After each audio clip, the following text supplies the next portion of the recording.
A Sensual Massage-Tantric Love Guide. Chapter 1. A Sensual Massage Guide 1. Erotic Massage/Sensual Massage 1. With all the different types of sexual and intimate activities available, men and women alike rate receiving a good body and/or foot massage almost at the top of their sexual likes, close to intercourse and oral sex. I already discussed the general massage, which can be done for therapeutic reasons, but every massage I've ever had done on me made me feel one thing: horny. How can you help it when someone is touching your skin all over in a gentle, nice manner? It reminds me of every time I touch my cat. After a few seconds, he starts purring. He feels it too. You can't escape the sensual, erotic features even if it's not supposed to be sexual. I used to get turned on when physiotherapists would massage me as a football player in my college days.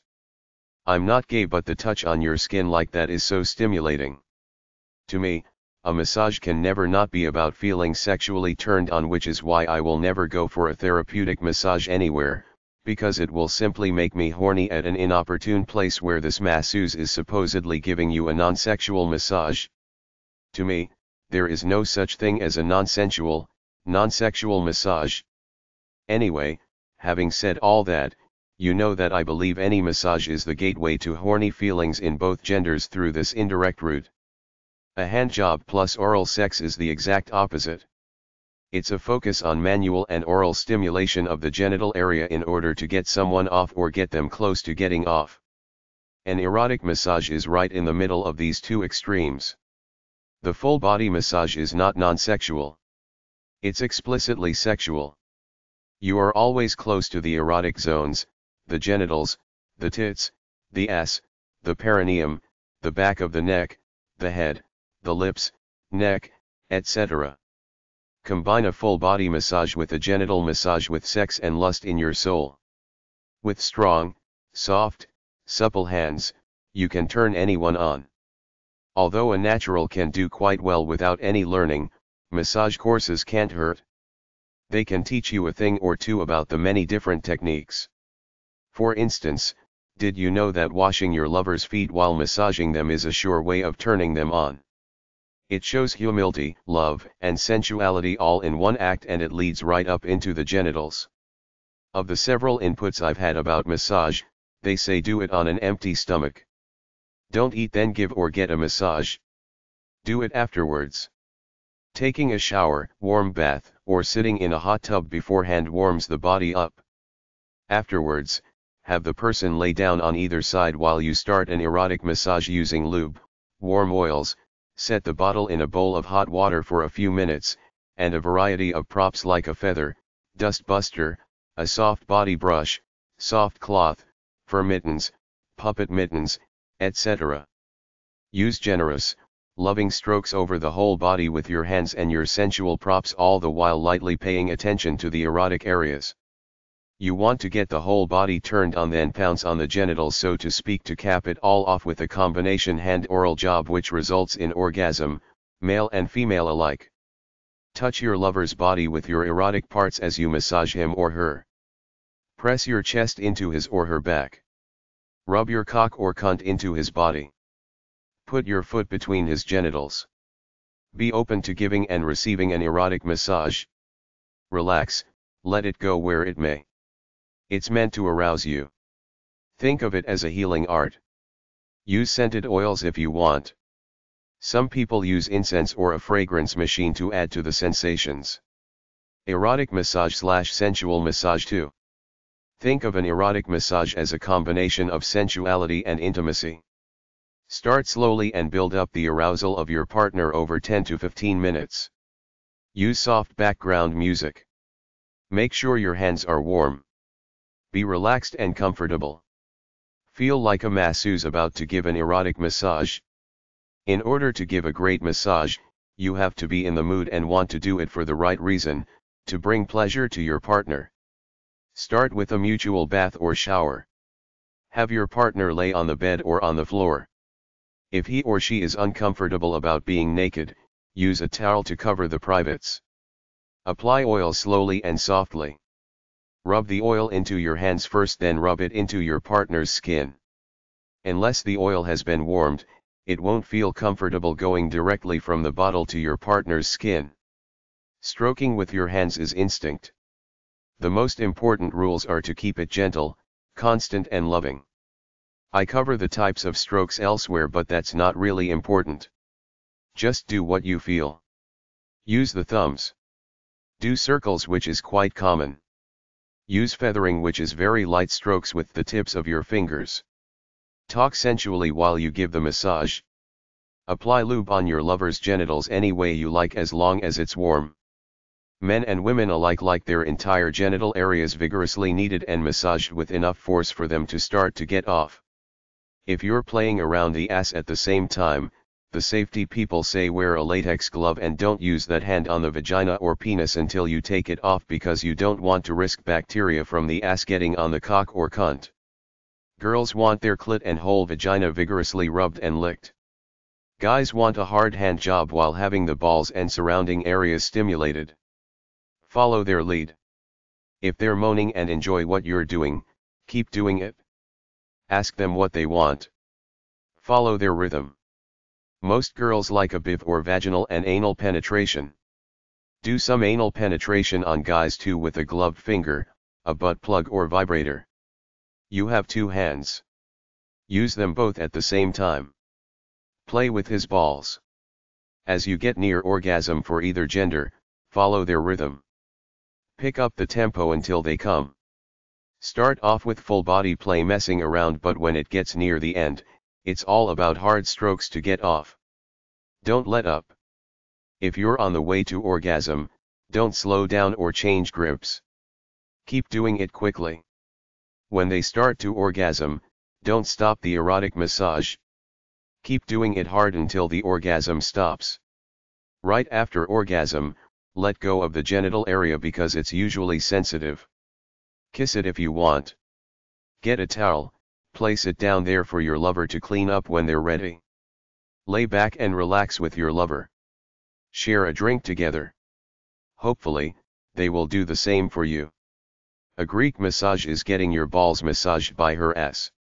Use a feather or a duster in your erotic massage. Use a light whip for a mild whipping with your erotic massage. Use a rubber sheet or something like that. Have your lover oil your entire body, then pour oil on your sex organ and get you off. Body is two people oiled up with one rubbing her body parts on the other any which way from torso to feet. Use food, optional, and do a body tongue massage. If your breasts are V-large, you can massage a guy with your boobs. Try a massage in the shower with soap. Erotic massage/sensual massage 3. Slowly rub these areas. The lower back. The outside of her spinal cord. The neck, very sensual. Go down to legs. The calves. The butt. Upper thighs.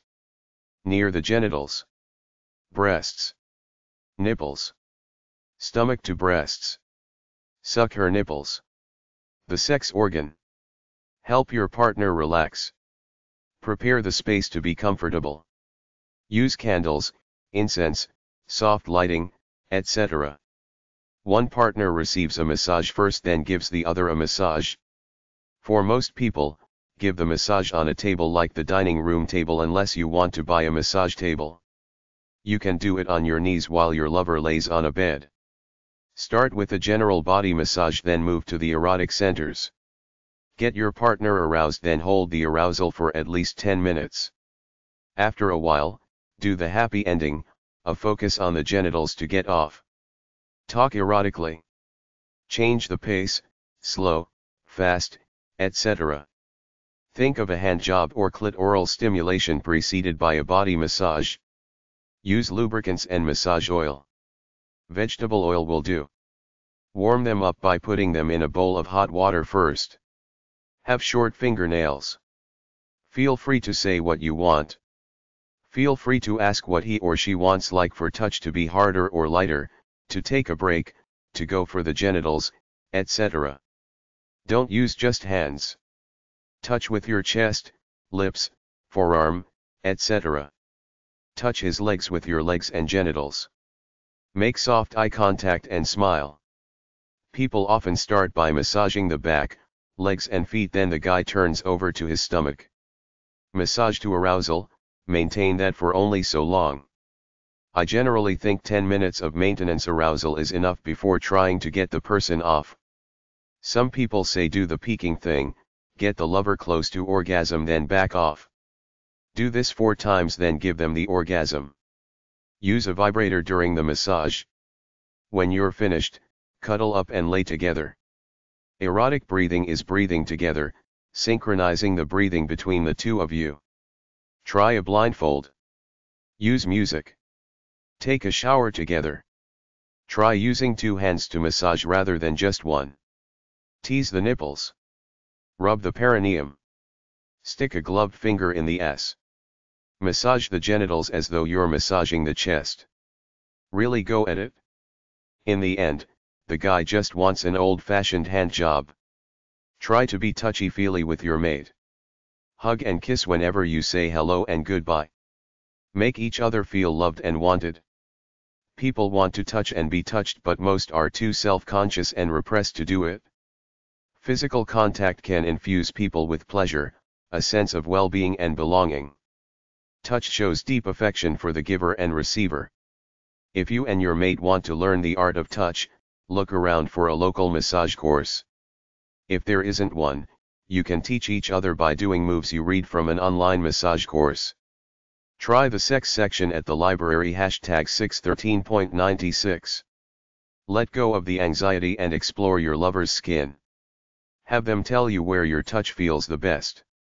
Giving a massage is relaxing. It can quickly put you into a sensual mood.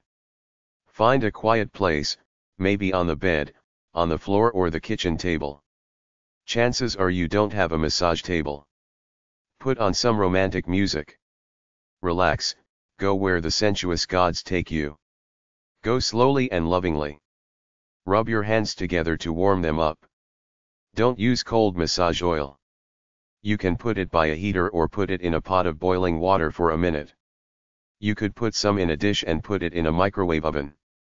Put some massage oil into one hand to help warm it up. Start on the back. Spread the massage oil there. Tell your partner to forget about everything and focus on the sensations. Rub with love. Use a gentle stroking motion with your entire hand.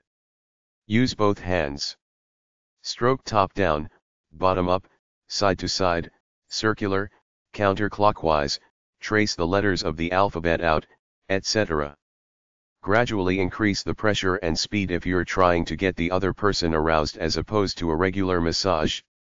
Knead the flesh. Grab it in her hands then roll it a bit but not to the point of the pain. The big muscles can take some hard massage. Return to long, easy strokes from the neck to the feet. Erotic massage/sensual massage 4. Use both hands to rub the flesh on each side of the spine in a symmetrical manner. Go up to the neck then back down. Repeat several times. Use circular motions with your thumb and fingers. Ask him or her to turn around to be on their backs where you can repeat the above steps and get into their erotic parts, namely the tits and genitals. Do gentle stroking. For extra fun, get a feather or feather duster and lightly massage them with it. After the massage, you can continue on into foreplay or just lay together and cuddle. Try lightly running a feather over your partner's body. Use a piece of fake fur or silk over your hand during the massage. Blindfold your lover so he or she can focus on the touch of your hands. Try edible foods like non-dairy whipped cream, honey, ice cream, and chocolate syrup. Lick it off or jump into the shower after you massage your lover with it. It's all about the feel and sensation. Make your canvas your lover's body with body painting for fun. There are edible finger/body paints on the market. Use massage oil. Massage oils come in different textures and scents and also unscented. You can use ordinary vegetable oil too. If you want, you can mix it with orange Kool-Aid or orange juice. It's harmless. It comes off in the shower. Some people are allergic to scented oils on the genitals, so experiment first with just a little bit to see if it hurts or not. Warm up massage oil before using it. Put a bit in a microwave oven or put the bottle in a pot of hot water. Try latex gloves as part of massage play. Just for a change, massage your lover with them on to see how it feels. Use a vibrator or other sex toy as part of a massage. Try it on the head, the scalp, the feet, the inner thighs, the nipples, and genitals. There are finger vibrators you slide on your fingers.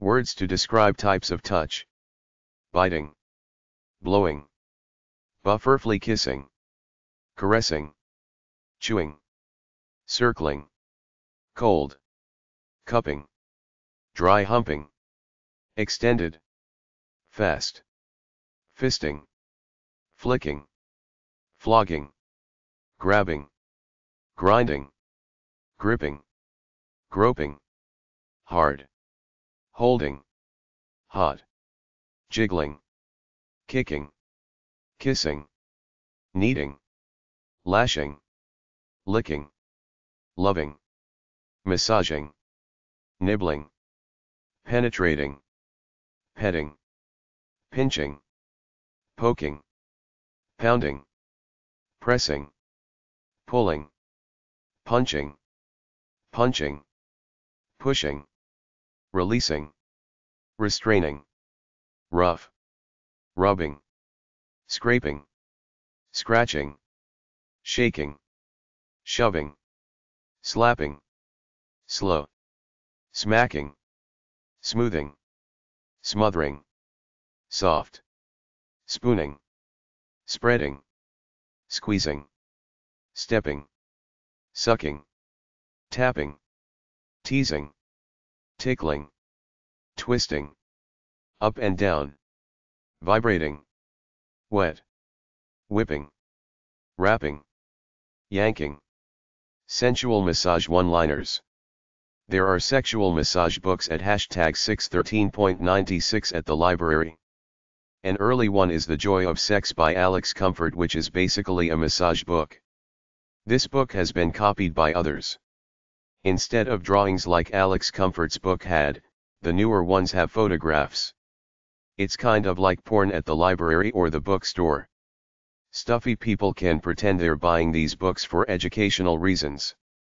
By now, I've seen at least a dozen or more sensual massage type books on the market. Sensual massage is often called sacred sex, spiritual sex, sexual spirituality, tantric sex, or Tao. The idea is to enjoy touching without trying for intercourse, at least not right away. Massage is a dance of energy, a dance of love. Massage is a love touch. Massage is showing love through sensual energy. A caress is a love touch. Be open to heal, nurture, excite, and love. Feel erotic. Think of erotic massage as meditation and massage. Express yourself with love, sensitivity, and awareness. Let your touch flow. Your touch will nourish the body, mind, and spirit. You need a quiet place, a warm place, a bed or padded floor, music, feathers, silk scarf. Let go of expectations. Don't be afraid to caress your lover's body. Do what feels good. Minimize talking. Alternate caressing the erotic zones and genitals with other parts of the body. Ask if there are tender places your lover wants to be stroked. Be gentle. UE massage oils. Try chocolate on your lover's body. Lick it off. Use candlelight or colored lights, incense, flowers, and cool stuff. My beloved is gone down into his garden. To the beds of spices. To feed in the gardens. And to gather lilies. I am my beloved's. And my beloved is mine. He feedeth among the lilies. The Song of Solomon 6, 2-3. Massage is the touch of love. Think of your hands as healing and pleasure strokes. Chapter 2. A Sensual Massage Guide 2. Get a sensual massage info. I notice ads for massages in Backpage.com, Craigslist.org, Kijiji.com, on many sexy websites and on apps too. You can get a sensual massage with a happy ending, which technically means a real massage with a hand job, but most massage ads are covers for straight out escorting / prostitution. Gays advertise heavily in this area for hire. MassYourFinder.com, MyFabulousMassage.com, SensualMassagainLondon.com, Tantric-massage-london.net, winxlondon.com/visiting-massage-london.html, ZeeksBodyworks.com. The lingam massage.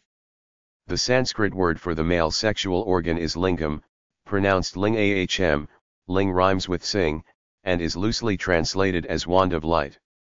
Its meaning is different in intention from the typical Western view of the penis, i.e., cock, prick, dong, dick, etc., words that may come from a limited perspective, depending on the intent of their usage.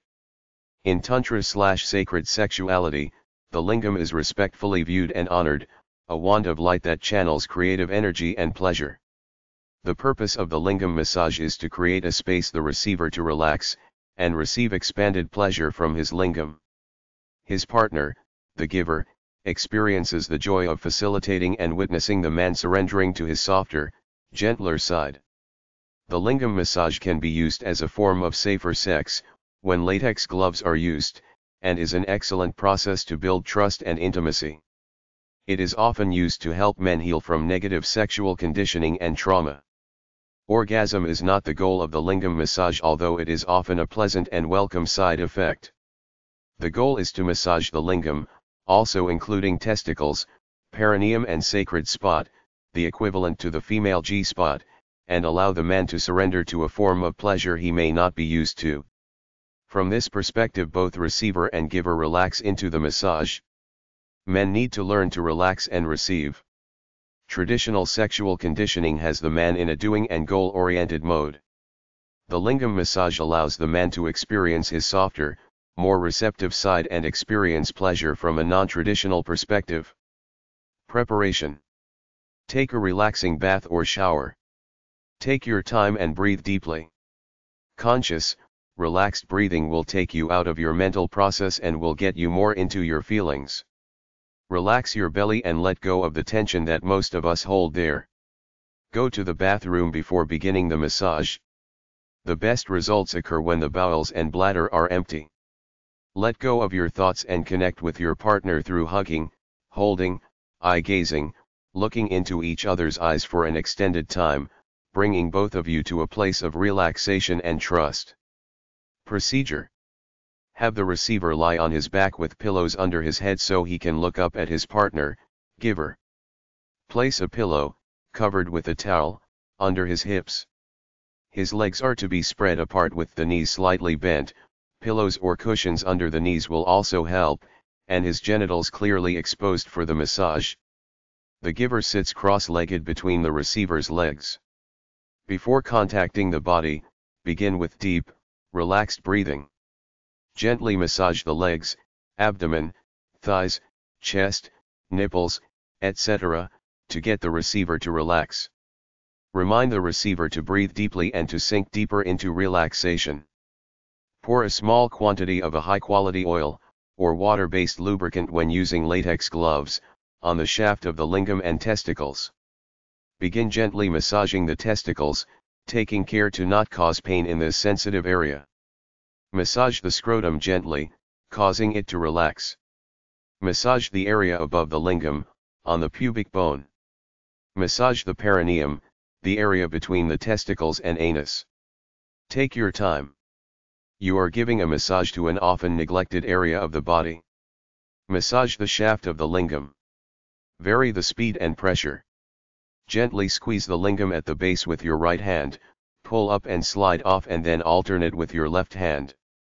Take your time doing this, right, left, etc. Then, change the direction by starting the squeeze at the head of the lingam/penis and then sliding down and off. Again, alternate with right and left hands. Massage the head of the lingam as if you are using an orange juicer. Massage all around the head and shaft. In Tantra there are many nerve endings on the lingam that correspond to other parts of the body. It is said many ailments can be cured by receiving a good lingam massage. Note, the lingam may or may not go soft as you perform this technique. Do not worry if it doesn't get hard again. You will probably find that it will get hard, then go soft, get hard again, etc., which is a highly desirable tantric experience, like riding a wave, bobbing up and down. Hardness and softness are two ends of the pleasure spectrum. If it appears that the receiver is going to ejaculate, back off, allowing the lingam to soften a little before resuming the massage. Do this several times, coming close to ejaculation, and then backing off. Remember, the goal is not orgasm in and of itself. Men can learn the art of ejaculatory mastery and control by coming close to ejaculation and then backing off on the stimulation. Deep breathing is key here and will soften the urge to ejaculate. Eventually, ejaculatory mastery will allow you to make love as long as you want, and you can become multi-orgasmic without losing a drop of semen. Orgasm and ejaculation are two different responses that you can learn to separate. The result is a very expanded sex life. Find and massage the male sacred spot.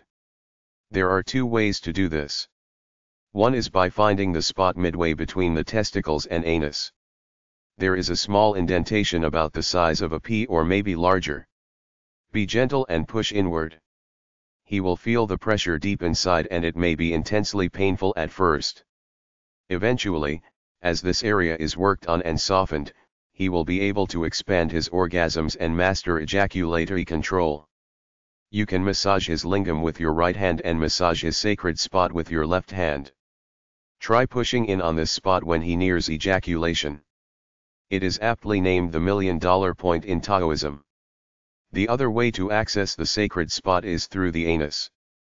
Many men, especially heterosexual men, are uncomfortable at first as a result of negative sexual conditioning. Be careful here and use lubrication. The key is to go slow and be very gentle. Make sure he is breathing as you slip a finger from your left hand into the anus about an inch or so. Then crook the finger back in a come here gesture. You will feel the prostate gland. Vary the pressure and speed of massage. He may want stimulation of the lingam as you massage the sacred spot. Back off on the lingam as he approaches orgasm and increase the pressure on the sacred spot. Sometimes the man may have strong emotions come up during access to the sacred spot. He may cry and remember a traumatic event from his past. You, the giver, are in a place of trust and intimacy.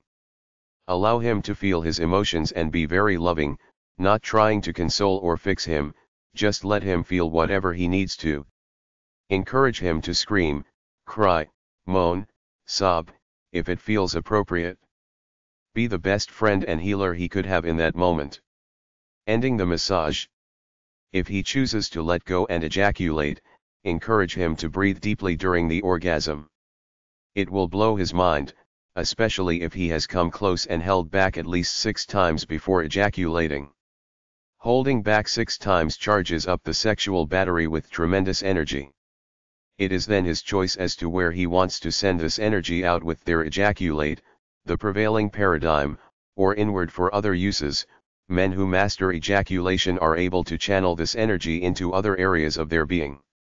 When he feels complete with the massage, gently remove your hands and allow him to lie there quietly. You may want to snuggle up together, or you can leave the room and let him drift off into a meditative state. Allow him to fully experience his childlike innocence and magnificent male beauty. The yoni massage. Yoni, pronounced yone, is a Sanskrit word for the vagina that is loosely translated as sacred space or sacred temple. Its meaning and use is an alternate perspective from the Western view of the female genitals, i.e., pussy, cunt, twat, etc., words which may or may not be complementary depending on the intent of their usage. In Tantra, the yoni is seen from a perspective of love and respect. This is especially helpful for men to learn. The purpose of the yoni massage is to create a space for the woman, the receiver, to relax, and enter a state of high arousal and experience much pleasure from her yoni. Her partner, the giver, experiences the joy of being of service and witnessing a special moment. The yoni massage can also be used as a form of safer sex, when latex gloves are used, and is an excellent activity to build trust and intimacy. Some massage and sex therapists use it to assist women to break through sexual blocks or trauma. The goal of the yoni massage is not orgasm. Orgasm is often a pleasant and welcome side effect. The goal is simply to pleasure and massage the yoni/vagina. From this perspective, both receiver and giver can relax, and not have to worry about achieving something. When orgasm does occur, it is usually more expanded, more intense and more satisfying. Orgasm is allowed to happen or not happen. It is also helpful for the giver to not expect anything in return. Just allow the receiver to enjoy the massage and to relax into herself afterwards. Of course, other sexual activity may follow, but it should be entirely the receiver's choice.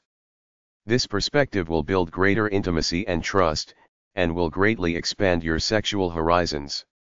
Bathing is always helpful as it relaxes both the receiver and giver. A quiet space is desirable with pleasing music, candles, pillows, etc., or whatever makes the participants relax and feel safe. Allow yourself enough time and do not hurry through the process. Go to the bathroom before beginning the massage. The best results will occur when the bowels and bladder are empty, and you will avoid the unnecessary experience of interrupting the massage to go to the bathroom. Connect with your partner by hugging, holding, eye-gazing, looking into each other's eyes for an extended time, or whatever brings you to a place of safety and relaxation. Have the receiver lie on her back with pillows under her head so she can look down at her genitals and up at her partner, giver. Place a pillow, covered with a towel, under her hips. Her legs are to be spread apart with the knees slightly bent. Pillows or cushions under the knees will also help, and her genitals clearly exposed for the massage. The giver sits cross-legged between the receiver's legs. The giver may wish to sit on a pillow or cushion. This position allows full access to the yoni and other parts of the body. Before contacting the body, begin with deep, relaxed breathing. Both giver and receiver should remember to keep breathing deeply, slowly, and with relaxation during the entire process. The giver will gently remind the receiver to start breathing again if the receiver stops or takes shallower breaths. Deep breathing, not hyperventilating, is very important here. Gently massage the legs, abdomen, thighs, breasts, etc., to get the receiver to relax and for the giver to prepare for touching the yoni. Pour a small quantity of a high-quality oil or lubricant on the mound of the yoni. Pour just enough so that it drips down the outer lips and covers the outside of the yoni. Several excellent sexual lubricants are available for this. Many lingerie shops, sex toy shops, sex magazines, etc., offer these safe lubricants. My favorite is Yoni Play from Looking Good Enterprises. Begin gently massaging the mound and outer lips of the yoni. Spend some time here and do not rush. Relax and enjoy giving the massage. Gently squeeze the outer lip between the thumb and index finger, and slide up and down the entire length of each lip. Do the same thing to the inner lips of the yoni/vagina. Take your time.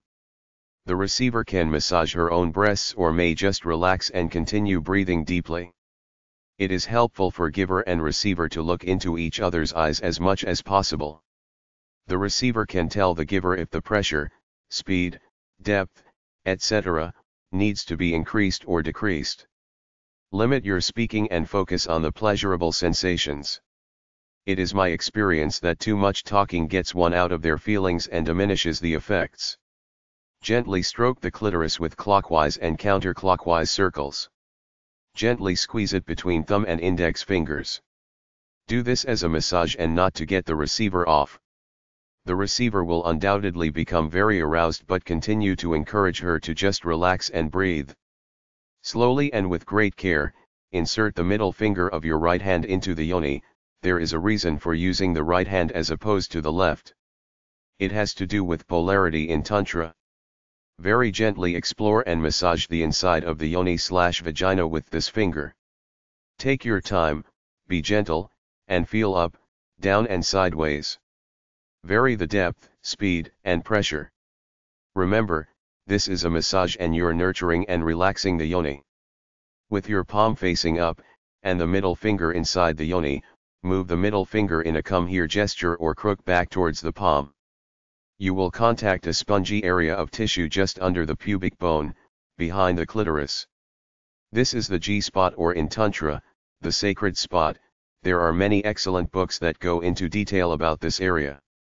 Your partner may feel as if they have to urinate, or it may be painful or pleasurable.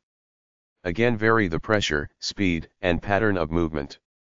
You can move side to side, back and forth, or in circles with your middle finger. You can also insert the finger that's between your middle finger and pinky. Check with your partner first before sticking 2 fingers into them. Most women should have no problem and will enjoy the increased stimulation from 2 fingers. Take your time and be very gentle. You may use the thumb of the right hand to stimulate the clitoris as well. An option to try if the receiver wants it is to insert the pinky of the right hand into her anus.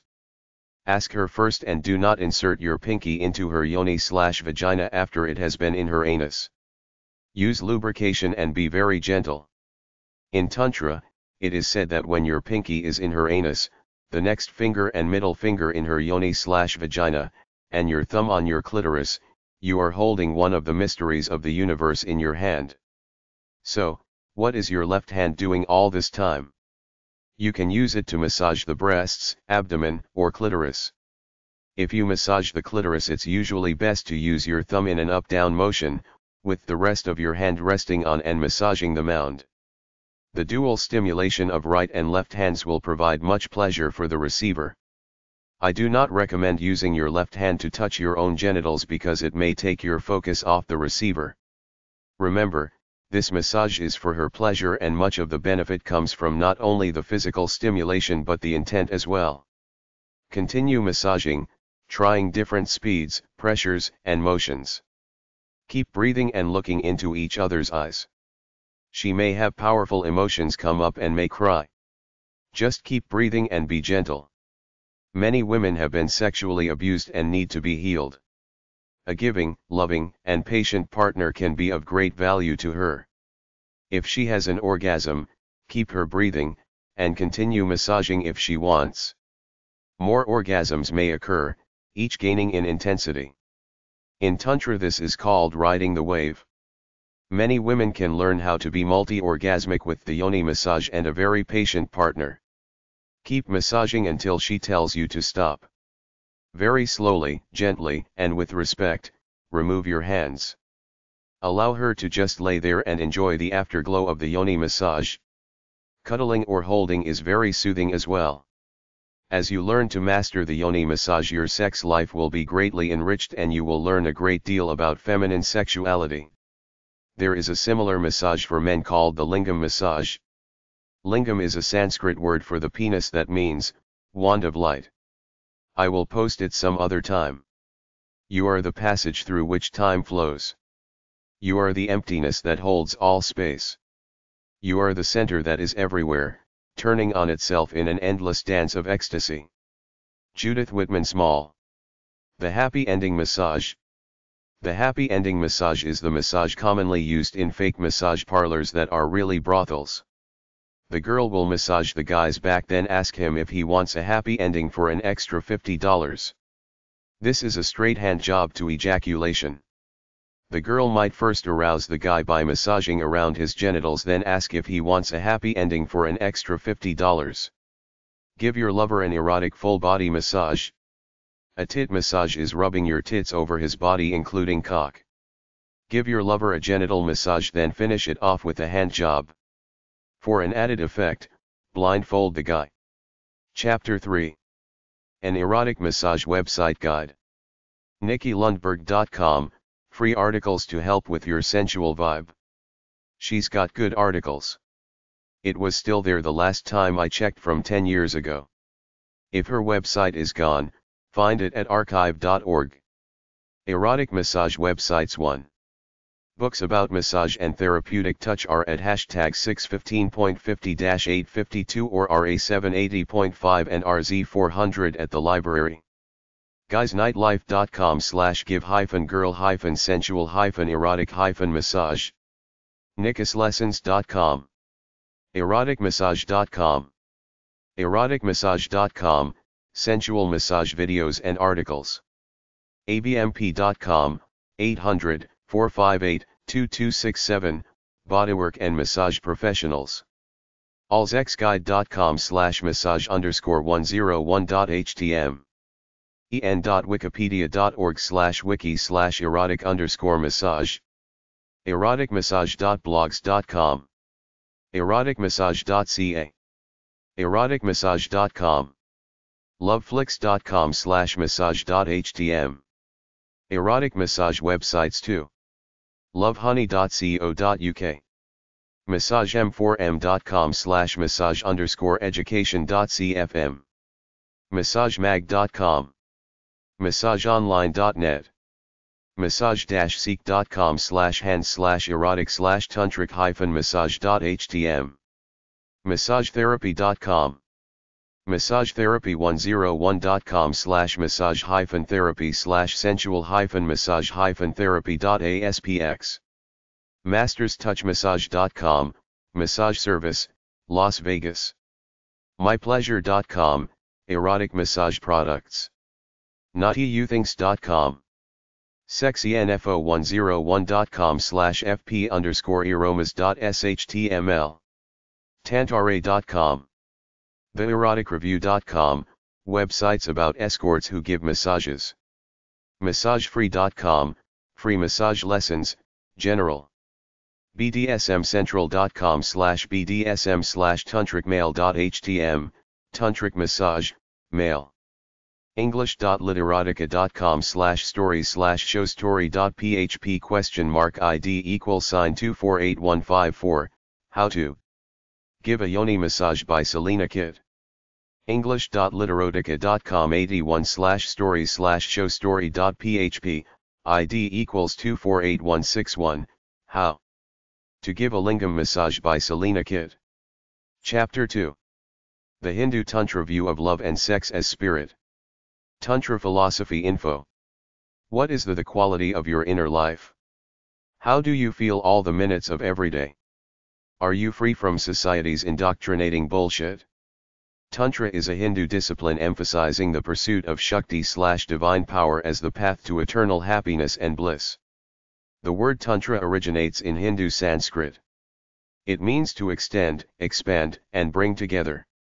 Tantra is a path to enlightenment, sometimes called the science of ecstasy. It focuses on the relationship that exists between lovers in life and during lovemaking. In Tantra, the quality of inner life is important. This encompasses these qualities: inner stillness free from random mind chatter, inner peace free from capitalist ambition, inner harmony free from problems with people. Have joy in every moment of life. Tantra is the path to inner joy through awareness of the physical world. We can feel continuous joy and bliss by living by our true natures. God created you. Be true to Him by living by your true nature. Live in the now. Drop your goals, expectations, and agendas which shift your attention from the now to the future. Accept yourself fully and grow from there. Seek your inner core of truth centered in your heart. When you follow your true desires with full consciousness, you're doing the right thing. There is no evil in your intentions. Sex is viewed as a sacred energy. The sexual orgasm is seen as a divine experience. The rule is to be playful, sacred, spiritual, and aesthetic all at the same time. Don't focus on intercourse, just having a good time together. Think of lovemaking as mutual meditation, the two lovers flowing together in love and pleasure. Focus on slow sensual touching and massage. The idea of the male multiple orgasm first started with the Tantra ideology. The term karitsa refers to the man's ability to prolong sex by having orgasms without ejaculation. It is accomplished through meditation and practice. Tantra is a way of life, a path to enlightenment thing, where you find your own spiritual power within yourself coming from the natural flow of universal law and release it in your own way out into the cosmos to unite with this natural flow of life.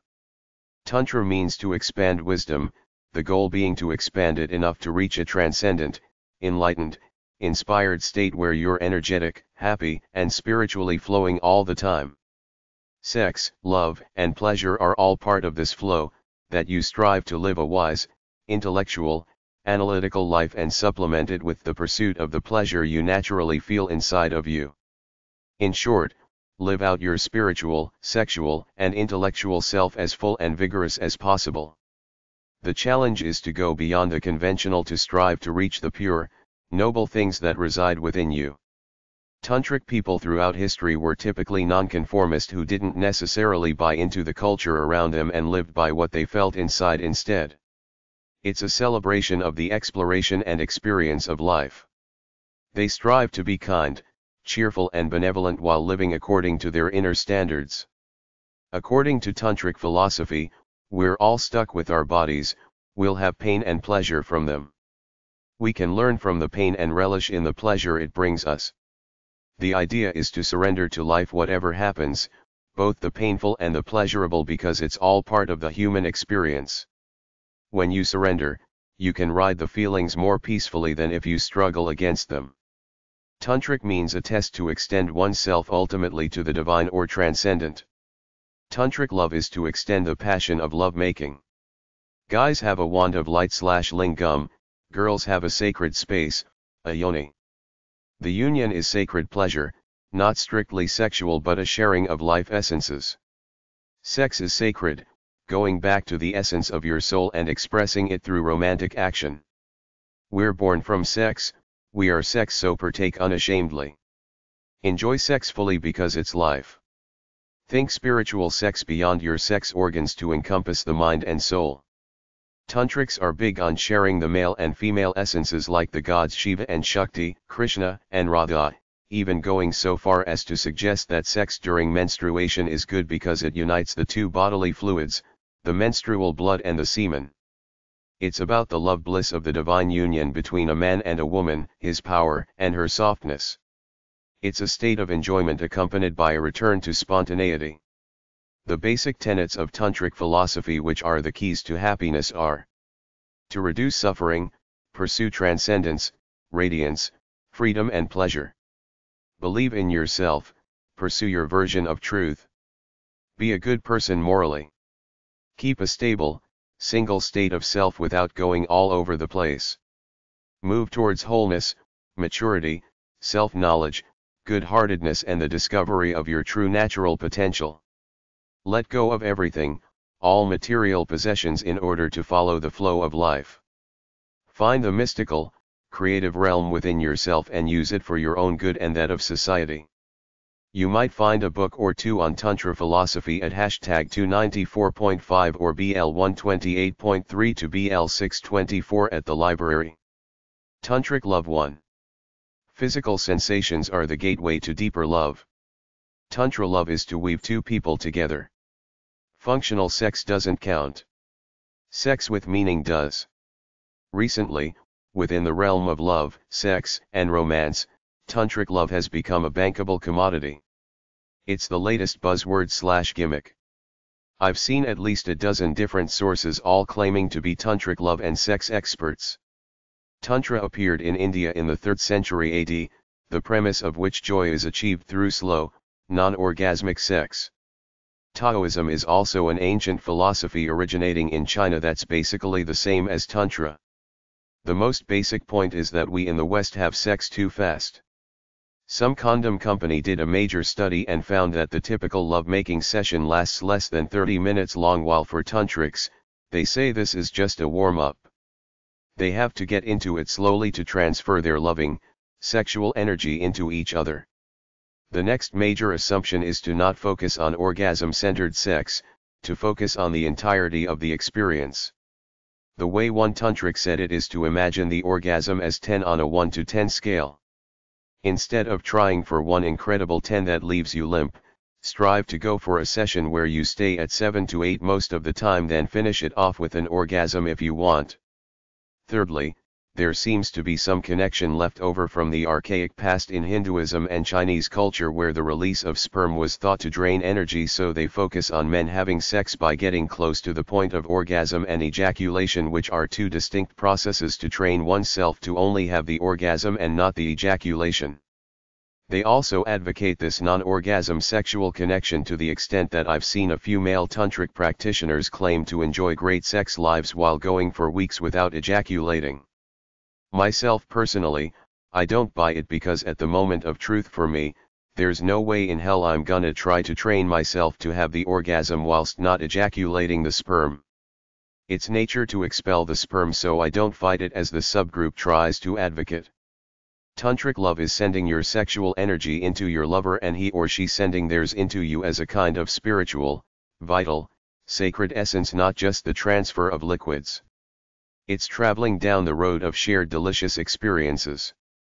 Tantric love is to not judge your body, clothes, age, wealth, etc. It's to accept who you and your partner are unconditionally and simply go with it as two people enjoying love. The body and spirit become one. There's no separation.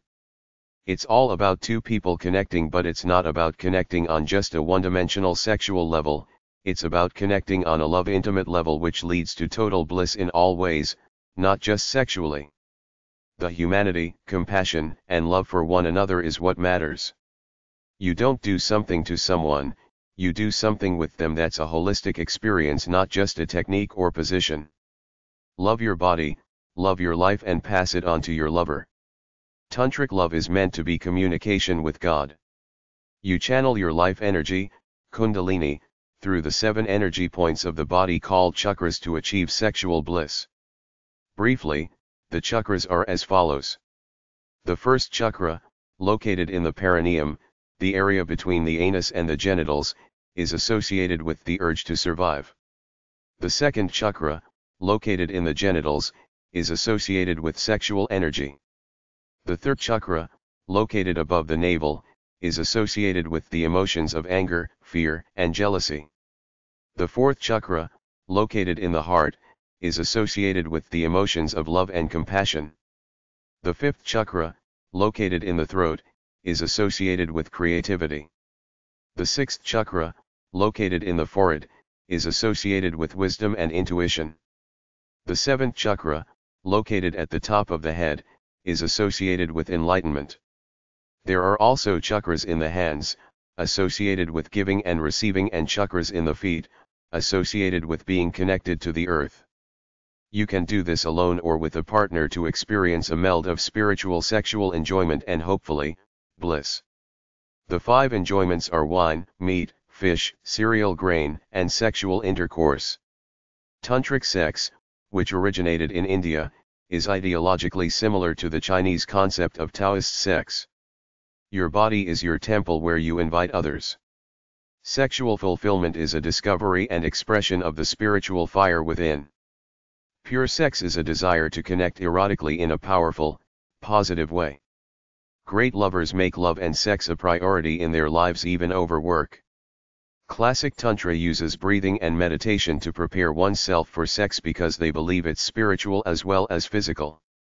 Your voice expresses your emotional mood to your lover, which is why you should talk gently and moan happily so that your lover sees you enjoying it. A good guy builds up the mood in his girl to warm her up so they can both enjoy sex and get pleasure out of it.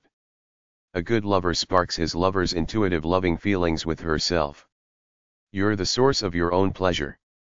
A good lover just helps you bring it out. A good lover is able to give wholeheartedly to passion, able to give of himself or herself to their lover, a sweet surrender so to speak. It's an ultimate spiritual merging, the ultimate transcendent connection, a lighting of both your fires of passion together where two souls meet in ecstasy. A great soul knows how to feel refreshed about life through soulful pursuits, rest, and relaxation, and an intimate relationship with another person or pet. Sacred sex is having sex with someone you're in love with, trying to please them like you try to please yourself. Ecstasy is incredibly healing when you're in the throes of loving, inspired passion. Sexual energy is a spiritual healing energy that can help make you a vital, Energized person. Sex is ultimately an expression of the soul as well as an intense physical bonding act between two people. Loving yourself is a requirement for great love. You have to love yourself enough to want to share it with someone generously in order to be a great lover. Try holding each other, just breathing for 5 minutes. See what happens, how it feels. You should feel an expanding awareness of each other and more joy in the moment. Keep doing this as part of the ritual of lovemaking. Simply sit there or lay there, hold each other, listen to each other's heartbeats and breathing. This should strengthen your connection to each other and strengthen your immune system. Sexiness is a state of mind, a way of life, the way you feel when you're relaxed and aroused like this. It's a release of this spiritual, carnal, primal energy inside of you onto your lover with love in your heart. Keep the passion alive by loving the person you're with. That way it's not a sacrifice, the intention is out of love, so everything works because the intent is right without ulterior motives. Be non-judgmental with your love, giving it your lover without expecting anything in return. A great lover knows how to be generous and give of his mind, body, soul, and material possessions freely because he loves her, and whatever he gets from her is fine because he loves her so much he just wants to be nice to her. Every day is an opportunity to create passion with your lover. If you touch another person with love, most of the time it will come back to you multiplied. True endless love is two people totally open and honest with each other, but where do you see it in the real world? Most couples have ulterior motives with each other and are playing the 50-50 equitable effort game, that is, if one side doesn't feel the other is pushing an equitable amount of effort around, they will start to complain.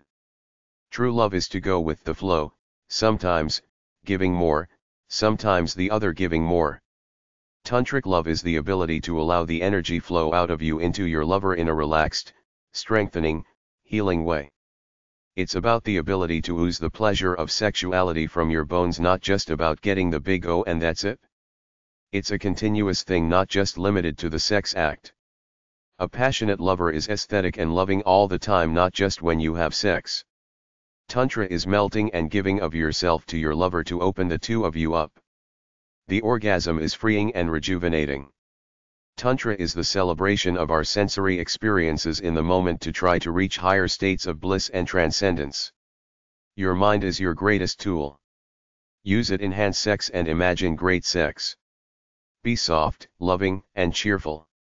Treat your lover like a baby, with tenderness. Use massage, bubble baths, dancing, hot tubs, oils, soft sheets, candles, whipped cream, and anything to help you enhance the sexual experience. Massage and foot baths are highly emphasized in tantric love. For the ignorant person, this body is the source of endless suffering, but to the wise person, it's the source of infinite delight. For the wise person, its loss is no loss at all, but while it persists, it is completely a source of delight. Sex is holy, it is the worship of life. It is energizing and life-giving. The Tantra philosophy comes from the Hindu religion, which is also the root of yoga and the Kama Sutras, so they're all related. Tantric love is a conscious devotion to love. Sexual energy is like fire and its power to burn. Nature is an active aphrodisiac and desire is the greatest aphrodisiac. Wine is good to release the inhibitions and stimulate desire. Give of yourself in a natural, easy flow and it will be returned to you. Like the Taoists, Tantrics approach sex as spiritual essence.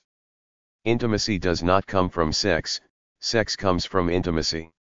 In other words, don't view the sex act as just getting your rocks off, view it as a beautiful, sharing act of love between two people.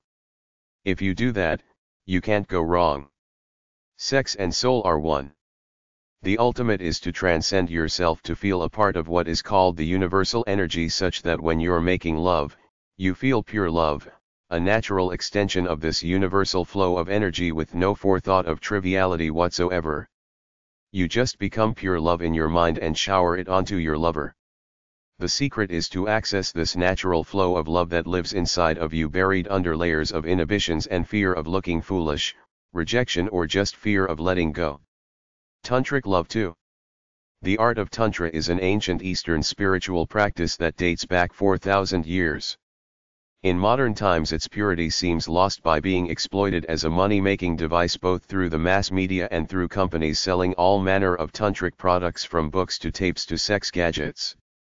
Regardless of its bastardization in the modern world, Tantra in its purest sense is about enlightenment. Tantra teaches us that lovemaking or sex should be entered into with awareness and treated as a spiritual event, an attempt to reach ecstasy in life. Sex and orgasm combine to give us spiritual awareness. Shiva is the male energy, Shakti is the female energy. The purpose of life is for two people combine these two energies to form a sexual and spiritual union. Tantric sex is a meditative, intimate form of lovemaking. You focus on bodily energy and focus your energies wherever you intuitively see fit. There is no goal in tantric sex such as intercourse with orgasm.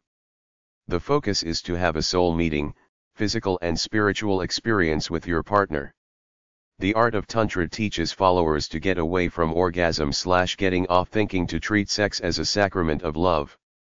Think of sex as a manifestation of one's chi, the divine life force. Sex is more than just getting off, it's putting your entire life force into the experience. The Tantra vision is to unite the male and female into a unified whole and develop a sense of wholeness about sex which is no different than the way you approach your life, as an opportunity to become more aware about who you are and how you can be a better person. Everything you do is an opportunity to learn. Look at sex as a normal part of the human life experience, treat it as such and learn from it. The tantric life force is to explore the full breadth of the human experience. The male can relax and show his feminine side. The woman can be more masculine and assertive. When the male and female energies merge, they touch sacredness. This is what life is all about, for two people in love to keep touching a sense of mutual sacredness over and over again, to never stop trying for it. The tantric path is a celebration of life. It encompasses beauty, love, life, inspiration, aesthetics and a sense of savoring the glory of the human experience in all its facets. The best way to describe tantric love is that it's an extension of yourself as a loving person. It's a holistic entity, a fluid, flowing commodity where you feel this spiritual, esoteric sense of love within your soul, let it manifest itself through your eyes, face, fingers, skin, through your pores and your softness and simply let it flow out of you right into your lover. That's how spiritual it is. A sexually vital person has a flow or fluidity about themselves. They love and respect their bodies. They open their hearts to trust their partners in the joyful expectation of magical sexual experiences. All sexual experiences are different. Go in with no expectations, just strive to make the magic come alive every time. It's a sharing, receiving, reciprocal, spiritual thing. All doubt is bad. Love must be total. The essence of tantric love is relaxation, to be rested, relaxed, alive and free of tension with a peaceful mind. Your sex is nature, nature is healthy, therefore, use nature as an aphrodisiac, i.e. the great outdoors, sunshine, water, etc. Sex, love, and nature are all healing entities. Use them all as warm, soft, glowing healers. Tantric love is transcendent, a transcendence of day-to-day reality. It's a sanctuary from all the crap of life. That's what romance is, an illusion that transcends the mundanity of day-to-day life. Tantric love takes a mature view of the physical body. You must love and respect your own body and take care of it in order to be a good lover. Your and your partner's bodies are places of beauty and must be treated as such. You must view your sex organs as part of your God-given birthright and use them unashamed. Be unashamed enough to show them fully to your partner and offer them to him. Accept and love both yours and your partner's genitals. Love him or her unashamed. You must learn about them. In order to be a good lover, you must acknowledge your sexuality, yourself as a sexual being distinct from the analytical thoughts of your mind. Sex is nature and instinct. You must find it within yourself and let it show. You must develop an identity for your sexuality. The mind has a lot of baggage and negative programming built up within itself, particularly in the area of sexuality. There are emotions, guilt, memories, etc. that get in the way of a fully functioning sexual identity. You must get over all of it and let your sexual self lead the way. When making love, think as though your sex organ is alive, hers is alive, and they are communicating together on their own level, unattached to the cerebral hemisphere. They are live entities, distinct in their own rights. They have their own personalities, memories of past experiences, and act accordingly. If your sex organs have had negative experiences in the past, like unfulfilling sex, performance anxiety, impotency, premature ejaculation, frigidity, etc., you must eliminate that block from both your mind and from them in order to use them as the dynamic entities they're meant to be. See them as the distinct entities that they are, talk to them if you want, charge them up to be vital, powerful tools in your essence as a great lover. It's the only way you're gonna get over your sexual hang-ups. Let your genitals lead the way without the head. That's the way to be a passionate, lusty lover. Honor and appreciate your lover, be thankful for her genitals and worship them. Cherish and love your partner's sex organ. When doing oral, make a humming sound such that you're sending your essence right into her. Always tell her how much you love her and why she's so unique and special to you. When you're making love to your girl, you are, in effect, soothing and healing her, showing her how much you love her with your gentleness and doing your best to bring her pleasure. Allow yourself to get excited. Release the inner lusty tiger or tigress. Don't be ashamed of your lusty feelings. Every sexual escapade is different. Approach it with an intuitive flow. Keep a sense of mystery about yourself and the adventure. Be ready to talk about it during the lovemaking. Be a seductress, a slut, and a lady all at the same time. The men should think like studs. Don't hold back. Do what you were created for. Along with the heart, it's about soul and intention. You must release the soul and power within. Experience the joy of who you are. Try to experience joy in your everyday life. Your subconscious mind contains a lot of your erotic, seductive thoughts, but your conscious mind often represses these thoughts and keeps them buried below the conscious level. Therefore, a truly good lover is so easygoing and free with his thoughts that he feels no repression or guilt about bringing these sexual fantasies to the surface and ultimately using them to help make him a better lover with his partner. Release the inner beauty within yourself. Feel it. Live it. You were blessed with a full, sexual potential within yourself. Every human being on this planet has the right and the capacity to be a great lover if they will it and take action. You must allow yourself to experience the full integration of your body, mind, and soul to make yourself attuned in person, tuned into yourself and tuned into the vibes of your lover. The more creative a person you are, the better lover you will be. Try getting into music or art or something where you can express yourself. You must surrender yourself to the passion that you feel within and make it become part of your subconscious mind through constant practice and thinking about yourself as a super lover. It works if you think it so. Just think of yourself as a great lover and fantasize about it all day long so you will be ready for your wife at night. The 5 tenets of tantric love are: romantic mood. Take the focus away from orgasm to focus on your two souls in passionate embrace. Synchronized breathing, relaxing together. Continuous deep eye contact. After some intercourse before orgasm, stop and lay there inside her for a few minutes before you resume to get a feel of each other before you come. One tantric position is the guy laying on his back, the girl on top of him a little lower on her back too, and they just lay here with his arms cupped around her body listening to her heartbeat.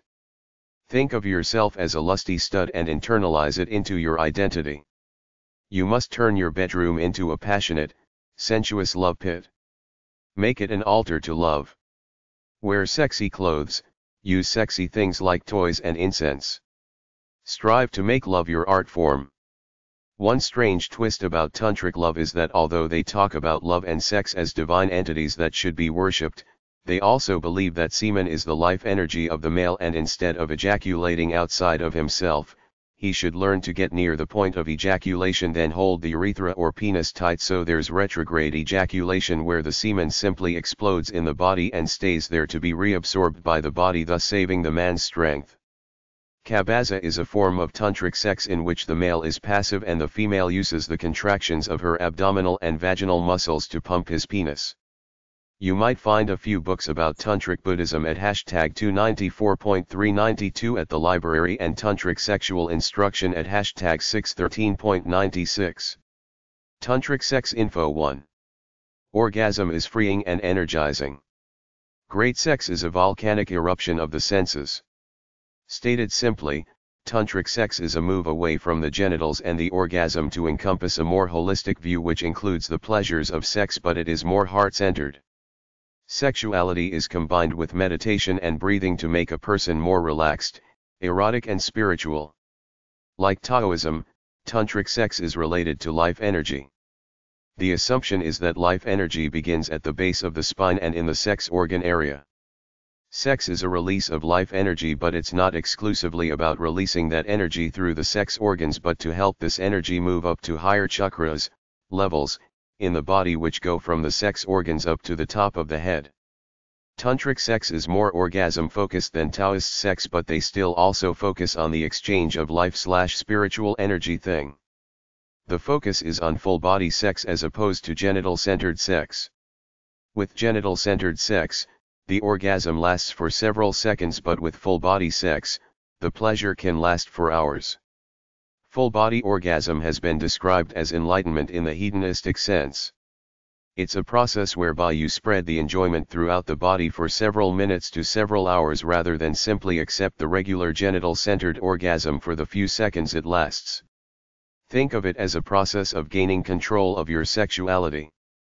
It reinvigorates you, cleans you out, makes you clear on what is really important. Everything I've read on the subject, which is more than 8 sources because it is currently a chic subject and every magazine and love book feels compelled to cover it, comes down to meditation and breathing, which leads to relaxation, a focus away from the genitals to the entire body to enjoy it more as a global process. Life is not the quest for finding a perfect partner.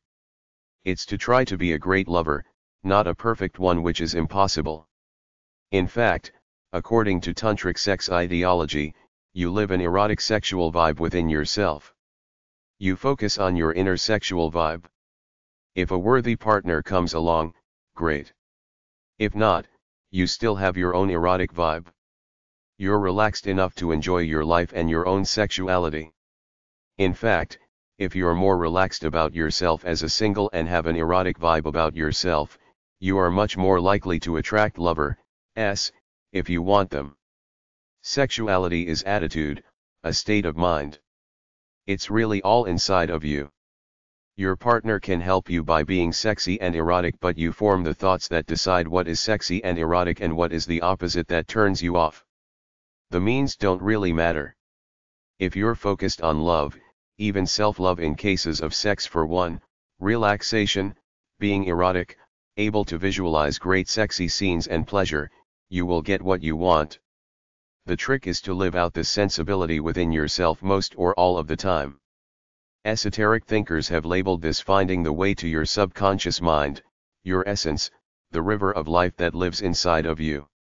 The only thing I can say is that I've talked about this in my book A Free Spirit's Search for Enlightenment. In one sense, you're tearing yourself down to your basic archetypes away from cultural indoctrination. In another sense, you are connecting with whatever is divine that lives inside of you if, in fact, it is divine, but the fact remains that I've accessed states of consciousness within me that seem to come from beyond me. Tantra is simply the vehicle by which people become more livelier, erotic, fun-loving, sexy, and spiritual. You must be comfortable and relaxed in order to enjoy your sexuality. You can't rush nor focus on it as a mission-oriented task. Make your lover feel appreciated and loved through what you say and what you do. Both of you have to tell each other what you want and don't want and do it. Do you want sex to be more than it is now? What is your general lust for life? The two are inextricably connected. Live life with a true, lusty heart like Zorba the Greek did.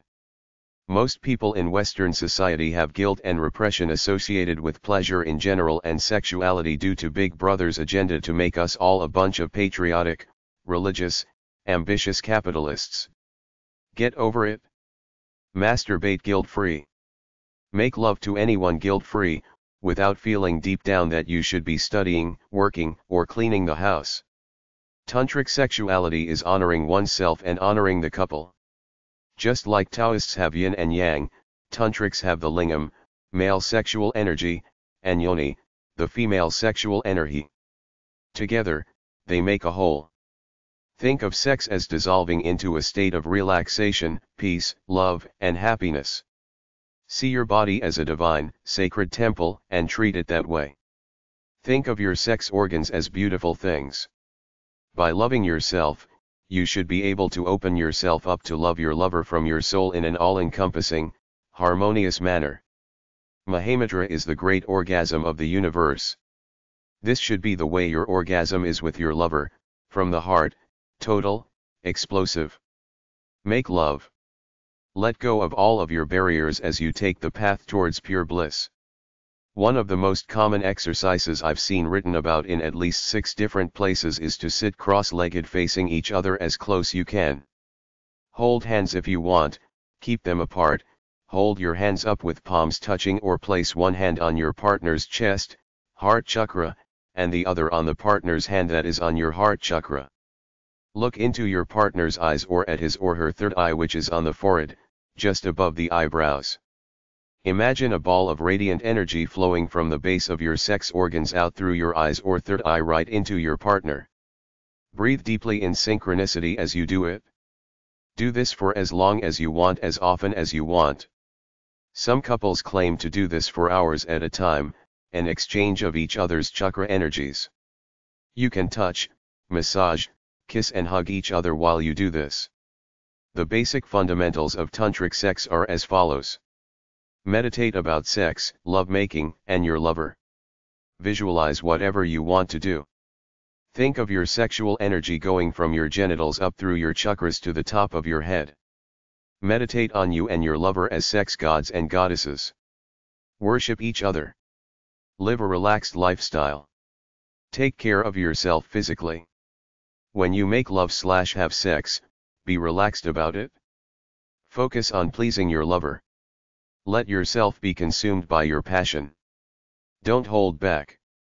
According to the tantric path of ecstasy, a sexual session is a series of up and down curves. Go with the flow. Follow what both of you together feel like doing. Focus on the whole body as the pleasure zone rather than just the genitals. Think of making love as a sharing of energy between the two of you. Love is not something you get then it's over. It is a continuous sharing of life and sex energy. When you feel the pleasure, ride it. During a love-making session, each of you take turns being the pleaser and receiving pleasure in an intuitive flow. Tantrics say that the couple should focus their attention on the woman's pleasure. The guy should help the woman reach an orgasm, absorb it, hold back on his until she feels ready for another one, then they should go for it together. Take turns giving each other pleasure, orgasms. Supposedly, the female is the center of energy. Every time she orgasms, the couple moves up to a higher chakra. Focus less on technique and more on an intuitive meddling into each other. Don't focus on orgasms all the time. Focus on the depth to which you can each give and receive love and life energy to one another. Learn deep breathing through a meditation or yoga class. It will help make you a better lover. Learn to let go of the tension associated with sex. Relax and enjoy it. Don't tense up. Practice deep breathing while laying down, relaxed while your partner gives you a hand or oral job and/or massages you. Do it to yourself without a partner if you want. Practice deep breathing as you get yourself off, trying to stay as relaxed as possible. Listen to a tape of relaxing music while you do this. Stay completely relaxed. Don't move towards orgasm consciously. Just go with the flow in the moment. As orgasm approaches naturally, there is a tendency to tense your body up and hold your breath, but try to resist this and continue to stay relaxed and breathing deeply. In essence, meditate about sex. Embrace your sensuality. Surrender in the moment. Go with your intuitive flow. Use physical sensations as the gateway to love. Focus on orgasm or don't focus on it. It's your call. Use massage, feathers, lotions, oils, bubble baths, music, etc. Wash your lover's feet lovingly. Use the fantasy element of your brain to enhance sex. Care for your lover's feelings. Tell each other what you want. Have a rating scale of 1 to 10 where you tell each other how much pleasure you're feeling. Be soft and gentle. Show it in the tone of your voice and in your touch. Don't be impatient. Don't express negative emotions. Say nice things to each other. Feed your lover and give him or her drink, either before, during or after making love. Set your bedroom up with an erotic atmosphere. Use flowers, candles, scents, incense and other beautiful things. Take a bath or shower together. Get some music euphemistically named New Age music and listen to it together. Tantric sex info 2. Summary of Tantra sex: never let a limp dick interfere with having a good time. Touch, suck, love, and have fun anyway. Now I find I can make love hundreds of ways: through breathing alone with the full moon, by touching hands on heart with my beloved and simply breathing love into each other, or through full, deep sexual exchange. Tantra adds the spiritual component. Making love feels like worship and I feel like a goddess being honored. Tantra Magazine 1989. Focus on sex as it happens right now. Respect your partner. Do not to rush foreplay. Proceed to intercourse only when you're both hot. Orgasm is great, but it's about the whole experience. Take the time to rest and enjoy being close to each other. Breathe in harmony together. Do this together. Inhale slowly. Hold it in for a few seconds. Exhale slowly. Hold it out for a few seconds. Do it for as long as you want. Close your eyes if you want. Relax. Focus on your lover's breathing. Try to imitate it. Hold and cuddle while you do it. Look deeply into your partner's eyes with love to see their beauty. Tell the other why you love them. Massage each other. Move into foreplay then intercourse, but it's not necessary. You can stop sex at any time or do non-intercourse sex. Have a harmonious flow of love and lust between the two of you. You must both be horny for it to be good. In regular sex, the guy thrusts to the big O, often without stopping. In Tantra, the couple stop and start in order to ride the wave of sexual energy. At some points, the guy puts his penis in and they stay like that for several minutes. You build up the sexual energy, let it back off, then build it up again before you come. You prolong it until every pore of your body needs to explode. The man can use his penis to stimulate the clitoris until orgasm. Look into each other's eyes and touch each other to feel the love. Sex is sacred, shared as a beautiful act that gives great pleasure to both people. Tantric sex info 3. Pleasure in the body is transformed into the delights of the heart. Then comes the peace of mind, followed by the ecstasy of the spirit. Margot Anand. Tantra is an ancient Eastern spiritual practice which uses the force of sexuality to expand consciousness. Tantrics revere pleasure as a divine gift. They do breathing, meditation, humming, etc. to clear their minds, relax their bodies and open their energy channels to maximum arousal. The 5 principles of Tantra are: 1. Approach life and love with a tantric attitude. 2. Meditate regularly. 3. Open your inner energy channels, your chakras. 4. Master the 4 cornerstones of ecstasy. Breath. Movement, dancing freely. Sound, free the passionate voice of moaning. Presence, experiencing what's happening in the moment. 5. Free yourself from the brainwash of the world to live by your true nature. A tantric orgasm is a continuous energy wave of pleasure, often without genital stimulation and ejaculation. Tantra means spiritual sex. It started with looking for the divine in every aspect of life, including sex.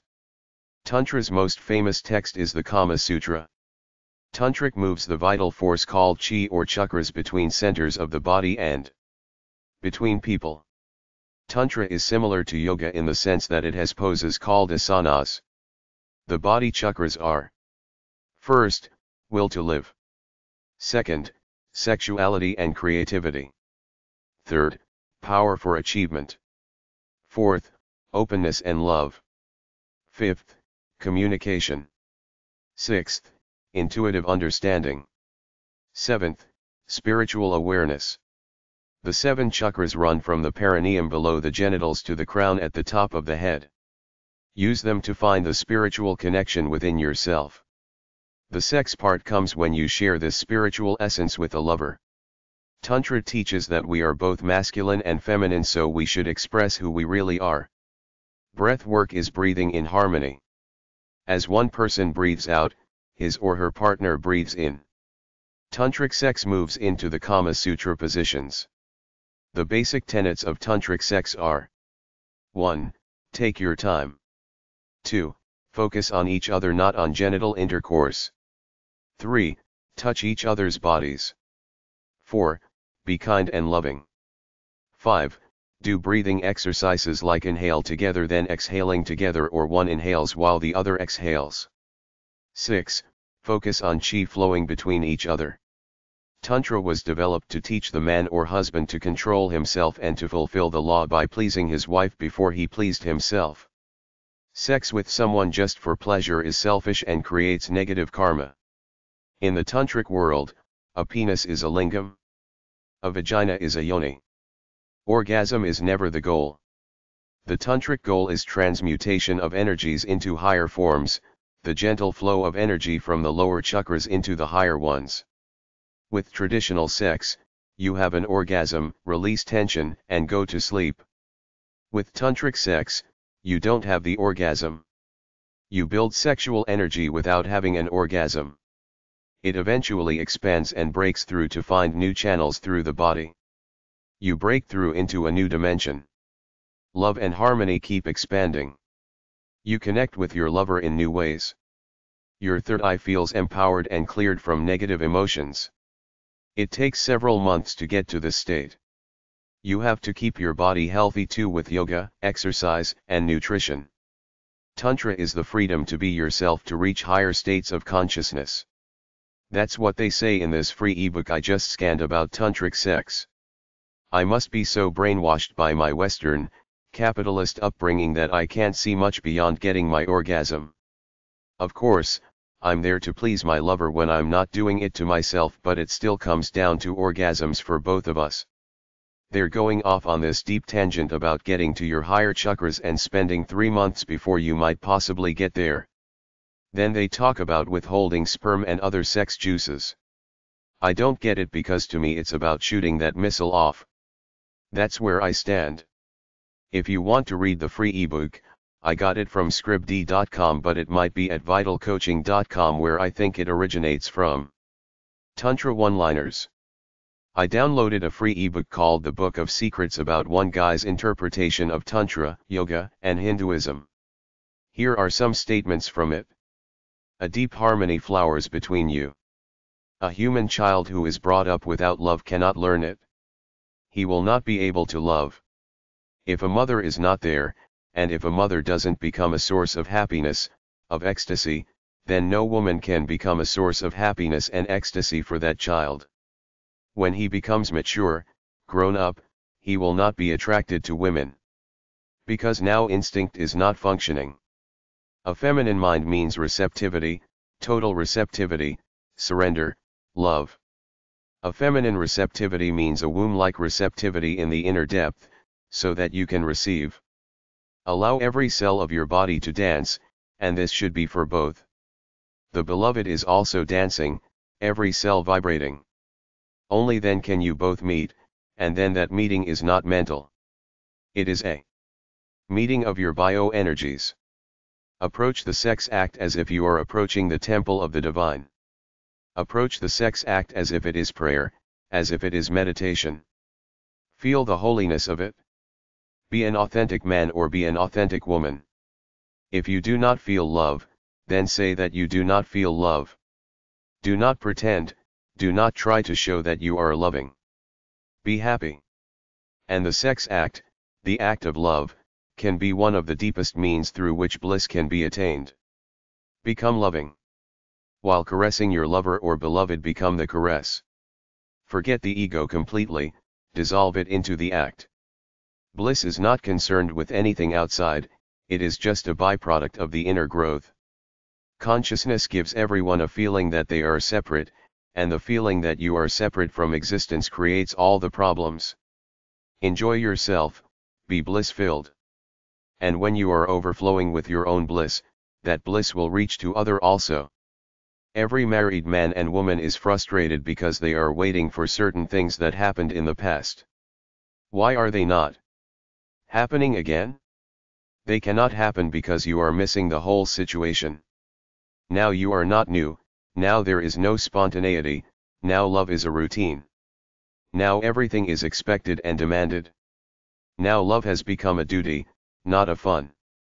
Now you come every day with expectations with a closed mind. For Tantra everything is holy. For the world, ego gratification is the success, for me it is not. For me, to be blissful is success whether anyone knows about you or not. It is irrelevant whether anyone knows about you or not, whether you live totally unknown, unheard of, unnoticed. But if you are blissful, you have succeeded. For the ignorant mind love is never pure. And that is the misery of love because the hate becomes a poison. You love a person and you hate the same person also. But you may not be doing both simultaneously, so you are not aware of it. When you love a person you forget about the hatred part, it goes below, it goes into the unconscious and it waits there. Then when your love is tired, it falls into the unconscious and the hate part comes up. Then you hate the same person. Happiness is a byproduct. If you are totally in your play, absorbed, happiness results, but if you are constantly hankering for happiness nothing happens. If you are in love you cannot hide it. If you are in love, it will show. Your eyes, your face, the way you walk, the way you sit, everything will show it, because you are not the same man. The desiring mind is not there. You are like a Buddha just for a few moments. If you can leave everything to Tao, your natural life force, that is the deepest surrender possible.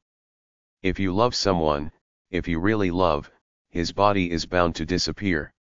In sex two bodies have only a deceptive feeling of becoming one, but they are not one, they are only joined together. But for a single moment two bodies forget themselves in each other, and a certain physical oneness is felt. In unenlightened people, there's always worrying, making decisions. An enlightened person knows intuitively what to and does it. In love oneness is felt. Bodies remain two. But something beyond the bodies merges and becomes one. Just move in the sex act, move in it totally, do not leave anything out. Knowledge is intrinsically certain. Life is a festival, a celebration, a peak of joy, but that is only in poetry, in dreams, in philosophies. Love is not an act, it is not something that you do. If you do it, it is not love. No doing is. Involved in love, it is a state of being, not an act. Love is always here, there is no future to it. That is why love is so near to meditation. Love language is totally different. I am not concerned with my ego, I am concerned with you. I am not concerned to prove something, to strengthen my ego. I am concerned to help you. It is a compassion to help you to grow, to help you to transform, to help you to be reborn. Love is not a commodity. You cannot accumulate it, you cannot make a bank balance of it, you cannot strengthen your ego out of it. It exists in itself, not for anything else. Love is the end in itself. Love is spontaneous, marriage is calculating. Love is a difficult growth, very difficult. But if love is not there in the beginning for the child, he himself will never be able to love. Lust means how to get something out of it, and love means how to give something. In love the other is important, in lust you are important. Love means giving, lust means getting. Man is born alone and dies alone, but between these 2 points he lives in society, he lives with others. Aloneness is his basic reality, society is just accidental. And unless man can live alone, can know his aloneness in its total depth, he cannot be acquainted with himself. Man has lost instinct, now there is no blueprint to live. Man thinks about sex, but that is absurdity. Sex is an experience, you cannot think about it. And if you start thinking about it, it will be more and more difficult to experience it because it is not a concern of the head at all. One is not to remain with sex forever, but you can use sex as a jumping point. That is what Tantra means, you can use sex as a jumping point. And once you have known the ecstasy of sex, you can understand what mystics have been talking about: a greater orgasm, a cosmic orgasm. Remain in the present. Enjoy the meeting of 2 bodies, 2 souls, and merge into each other, melt into each other. Forget that you are going anywhere. Remain in the moment. Going nowhere, and melt. Warmth, love, should be made a situation for 2 persons to melt into each other. Sex is exploitation. Love is moving together into a different world.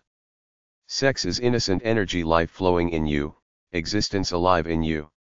Sex is the seed and love is the flowering of it, and if you condemn the seed you condemn the flower. Sex can become love. If it never becomes love then it is crippled. Shiva is depicted as half man, half woman. Tantra says be real, be authentic to yourself. Your happiness is not bad, it is good. Tantra doesn't believe in thinking, it believes in experimenting, in experiencing. Tantra says that when the ultimate bliss and ecstasy comes inside you, it means your own positive and negative pole have come to a meeting, because every man is both man and woman, and every woman is both man and woman. You are born not only from woman or from man, you are born out of a meeting of the opposites. Tantra says take life naturally, do not be unreal. Sex is there as a deep possibility, a great potentiality. Tantra stands for deep experiences. Tantra is not teaching sexuality. It is simply saying that sex can be a source of bliss. And once you know that bliss, you can go further because now you are grounded in reality. Tantra believes in saying yes to the whole of life. That's why we cannot love, because with the ego, love is impossible. That's why we go on talking so much about love, but we never are in love. And whatsoever we call love is more or less sex, it is not love, because you cannot lose your ego, and love cannot exist unless the ego has disappeared. The need is for love. The feminine mind cannot have a sense of time. It is the male, aggressive mind who is time-worried, time-conscious. They are totally different. The feminine is not in any hurry, there is no hurry. Really, there is nowhere to reach. That's why women cannot become great leaders, great scientists, great warriors, they cannot become. And if sometimes there are freak women, they have a male mind. The sex act is nothing but releasing overflowing energy. It is a release, nothing else. But you are afraid to be totally in sex. That is why you fall in line, why you toe the line with the society and say that sex is bad. You are afraid. The feminine mind exists in the moment. That's why the feminine curiosity is never for the far away, it is always about the neighborhood. She is not interested in what is happening in Vietnam. The basic attitude is feminine in the East and masculine in the West. This is the situation of the ego. Only you think about your ego, no one else. Only you think that your ego is enthroned, for everyone else it is not so. No one agrees with your ego except you, everyone else is against it. But you go on living in a dream, in a delusion. You create your own image. You feel that image, you protect that image, and you think the whole world exists for it. This is a delirium, a madness. This is not reality.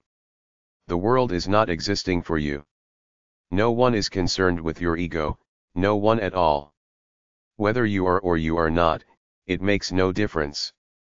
You are just a wave. The wave comes and goes, the ocean is not worried about it. But you think yourself very important. When you don't know what to do something. Those who are egoists cannot love. Those who have loved, they know how difficult it is to be constantly in love. One has to come back again and again. Transform your love into meditation. Try to understand this. You may desire love, but love is desireless. When love happens there is no desire, mind is quiet, calm, relaxed. No more becoming, nowhere to go. But this happens only for a few moments, if it happens at all. If you have really loved someone, then it will happen for a few moments. Unless you are really contented with yourself, you cannot serve others, you cannot help others toward their contentment. When you are relaxed, totally at ease, you touch your center also. When you are deeply in love your mind ceases to be. There is no past, only the present moment becomes everything. When you are in love the present is the only time, the now is all, no past, no future. When your mind is sexual you are exploiting the other is just an instrument to be used and thrown away.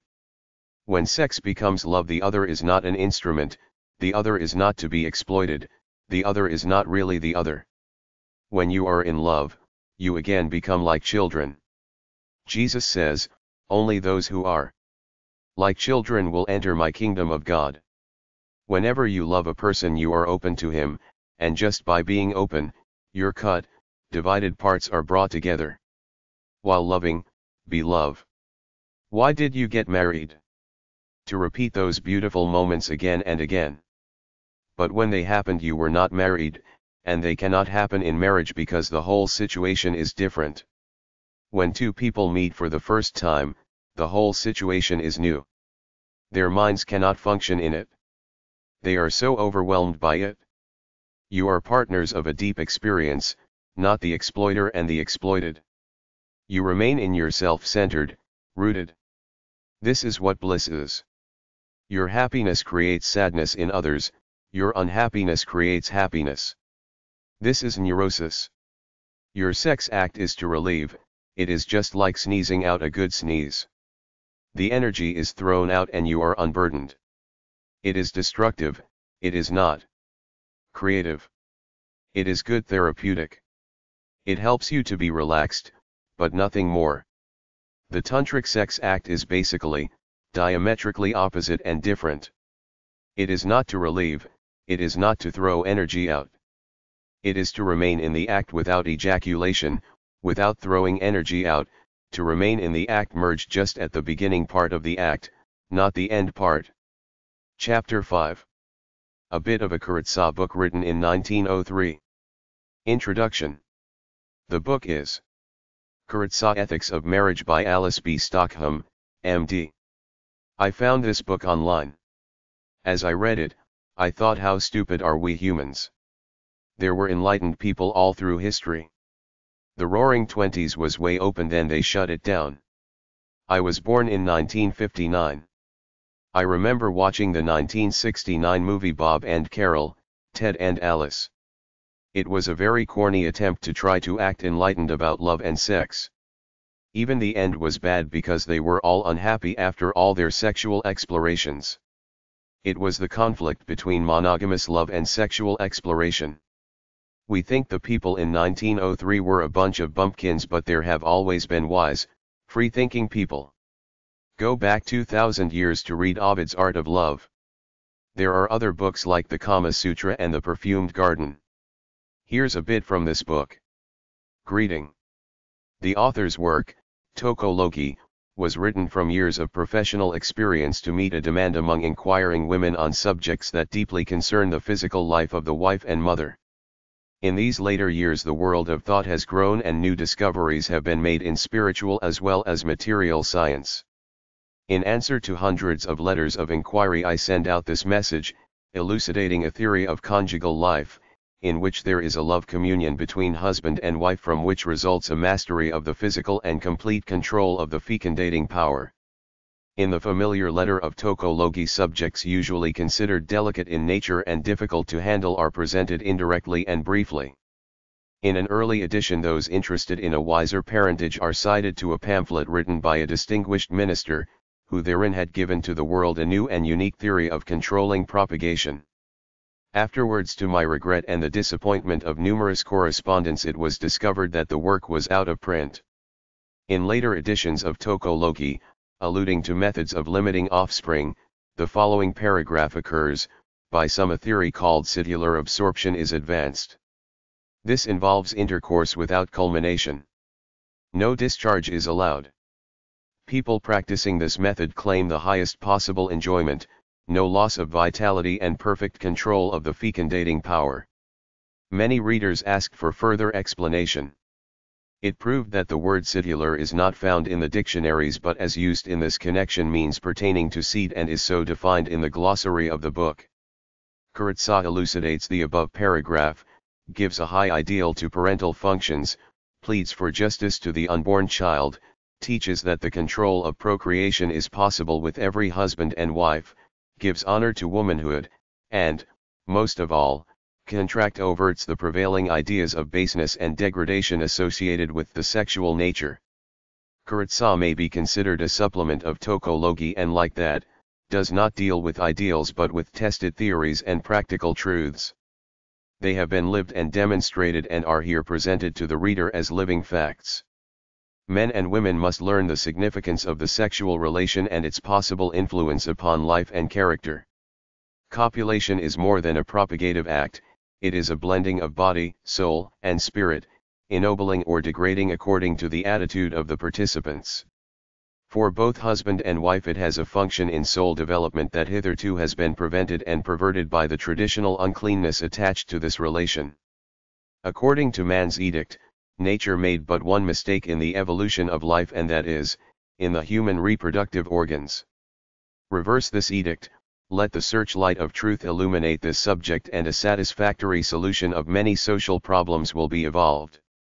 No part of the body should be under condemnation. The young may be enlightened upon important subjects, while the knowledge of sexual science will open the door for the true marriage. Kuratsa makes a plea for a better birthright for the child and aims to lead individuals to seek a higher development of themselves through most sacred relations. It presents truths that are attainable, and when the goal of mastery is reached, the ideal marriage will be consummated in united lives, giving a prophecy of generations of desired and welcome offspring. Chapter I. Creative Energy. Let there be light.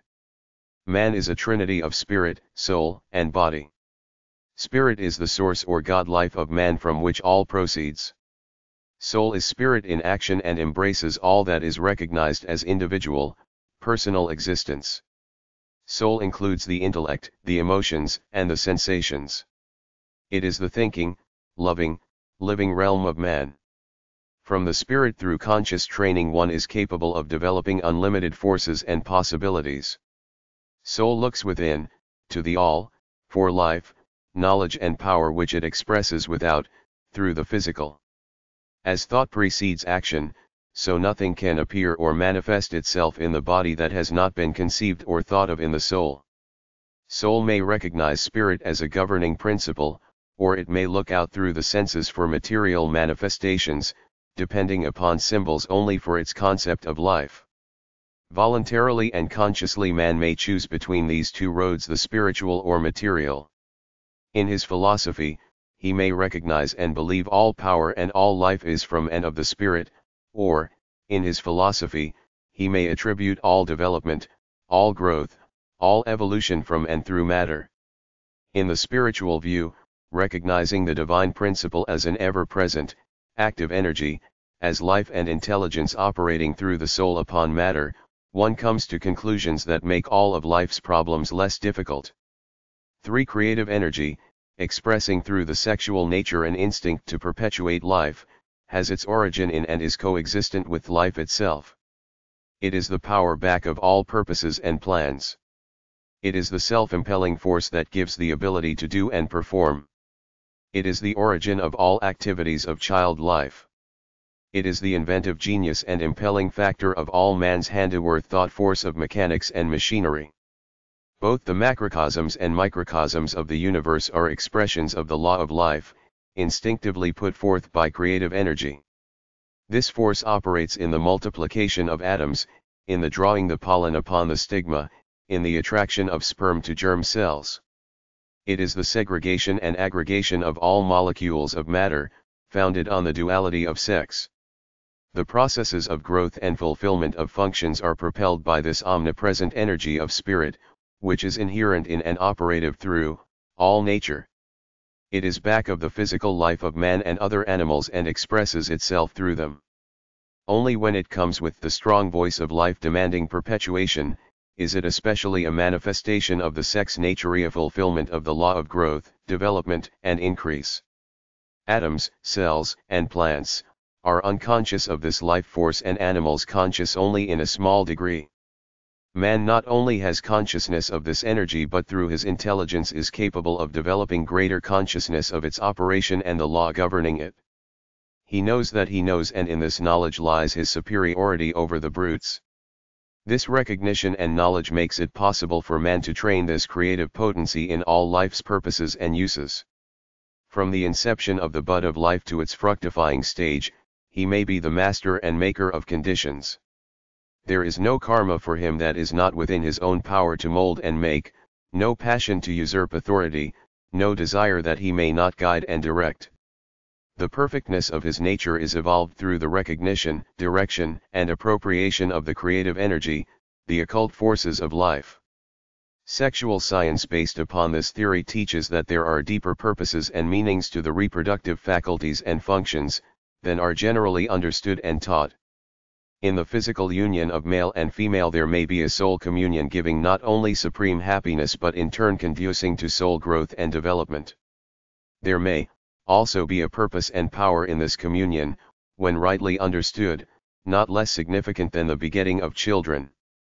Creative energy in man is manifold in its manifestations and can be trained into channels of usefulness. Consciously it may be utilized in every activity, devising, inventing, constructing. It may be directed to building bodily tissue and permeating every cell with health and vigor. Sex in nature is universal, progressing from lower to higher manifestations of life. It is more distinctive as male and female. Sexual instinct or passion is a sure sign of seed germination. It is an indication that life may be perpetuated and that the entire man or woman is in preparation for the culmination of being. It is not an instinct or power either to be ignored or destroyed. Its perversion means physical and spiritual degeneracy. Seed production is the goal or highest function of tree or plant, and procreation is the complete or ultimate manifestation of man's life. Reproduction is the fulfillment of divine law. In the plant and in the tree the life principle fulfills the law of its being in bearing seed. Its manifestation in man is procreation, reproducing another of its kind. Passion is the instinct for the preservation of one's kind, the voice and the sign of creative power. The highest mission in the rose life is to produce seeds, but on its way it gives beautiful blossoms and fragrant perfume. It may not always be able to fulfill its highest mission, but it can express creative power on its way to fulfillment of the production of seeds. Man, too, expresses creative life in many ways besides that of parenthood. He preaches a sermon, writes a book, invents a machine. Woman writes a battle hymn of the Republic, or makes a loaf of nutritious bread. In both the least and greatest things of life man gives expression to inherent creative principle. An artist is a creator. Emerson gives the keynote when he says, "Work your passion up into poetry." So with all things, the life principle demanding fulfillment is the power on its way to accomplishment. When the signs of this creative power come throbbing and pulsating into every fiber, it only shows that one has greater ability to create than ever before. There are varied and definite appropriations for this energy. Knowledge of the law of the spirit gives the ability to control this power and all its signs. One becomes its master as truly as is the engineer of his engine, or the electrician who has controlled the most potent force or power known to man. The physical sign appearing as passion is of the spirit and not of the flesh. Treat it as the voice of power impelling one to do, to work. Say quickly, what new work is before me? I am a creator. What shall I create? The sign is a proof of strength and ability to do greater things than yet accomplished. Demand of the spiritual self to know what that work may be. Listen to the voice, the intuition or higher self in the silence of the soul will give answer. Then think, plan and work for fulfillment. Religion and philosophy are required in consecrating passion. One inspires a faith in the foresource of all power, the other defines man's relation to that power. Already, perhaps, the heart life is devoted to some great work, some mission to humanity, but now include directly and specifically in this consecration creative energy, the inherent impelling, burgeoning force of life. This inherent force is so prominent in its demands, so ever present in action and intrinsically so allied to cosmic force, that it deserves and requires a special consecration. It must be known as good and not evil, as a friend and not an enemy, as a quickening, generating power. Consciously, thoughtfully, and specifically command its service. In no way does man's dominion yield him a richer return than in control, mastery, and consecration of sex energy. It is a means to achievement in any definite direction.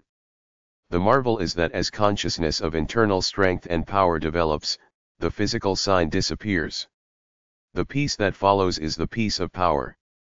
Understanding the law, that all naturally and inherently is good, no base or ignoble thoughts of the reproductive functions can ever enter the mind. The growth, development, and ripening of the human seed becomes a sweet and sacred mystery and may be studied as a science with the same pleasure, the same purity of thought, with which one studies plant life and all its revelations. One finds that nature has no secrets that need be withheld. A striking analogy is seen in the seed cradled in the pod, the birdling in its nest, and the incipient human life lovingly protected in the mother's organism. By this pure ideal a profound reverence for all of nature's mysteries and unfathomable secrets is developed, a conservation of energies is accomplished, while through the baptizing consecration of thought, the generative organs are redeemed from the desecration of the past and their powers and functions justly and wisely appropriated. This conservation of power is both possible and effective for the unmarried. Through love, training, and self-control, however, the married may not only attain the same conservation and appropriation but also by the union of the spiritual forces of their two souls, greatly augment them. Love is the fulfillment of the law. Sexual love is its highest expression on the earth plane, and sexual union is symbolical of this love. It stands as evidence of creative energy in action. Love is the impelling power, and as through affinity and attraction, a chemical union takes place between two substances producing other substances, so in a union of the sexes on the spiritual plane, accomplishes results greater than could be accomplished separately. The artist has visions of new creations, the author has inspirations for new works, the inventor has new plans and models for machinery and devices. There is no limit to the power of a true soul union. It specifically increases the gift of healing and may be purposely directed to free a friend from pain and suffering. The sexual union, which is planned and controlled, becomes glorified through conscious appropriation, while new meanings and new powers are given to conjugal love. This conservation, furthermore, is a precursor and preparation for parenthood, for the conception of welcome and desired offspring that shall in turn have the inheritance of loving intention and premeditated wisdom. As the creative potency of man becomes understood and as this knowledge is applied, men and women will grow in virtue, in love, in power, and will gladly and naturally devote this power to the world's interests and development. Chapter 2 Kuratsa. Whatsoever things are true, whatsoever things are honest, whatsoever things are just, whatsoever things are pure, Whatsoever things are lovely, whatsoever things are of good report, if there be any virtue and if there be any praise, think on these things. Kuratsa signifies to express affection in both words and actions, and while it fittingly denotes the union that is the outcome of deepest human affection, love's consummation, it is used technically throughout this work to designate a controlled sexual relation. Intelligent married people, possessing lofty aims in life and desiring spiritual growth and development, have it in their power so to accord their marital relations as to give an untold impetus to all their faculties. This is given through the act of copulation when it is the outgrowth of the expressions of love and is at the same time completely under the control of the will. The ordinary hasty spasmodic method of cohabitation, for which there has been no previous preparation and in which the wife is passive, is alike unsatisfactory to husband and wife. It is deleterious both physically and spiritually. It has in it no consistency as a demonstration of affection and is frequently a cause of estrangement and separation. Kuratsa so consummates marriage that through the power of will and loving thoughts, the crisis is not reached but a complete control by both husband and wife is maintained throughout the entire relation. The law of Kuratsa dictates thoughtful preparation, even for several days previous to the union. Lover-like attentions and kindly acts prophesy love's appointed 5 consummation. These bind heart to heart and soul to soul. There should be a course of training to exalt the spiritual and subordinate the physical. This is accomplished through reading and meditation. The reading should lead to exaltation of spirit and to the knowledge of the power and source of life.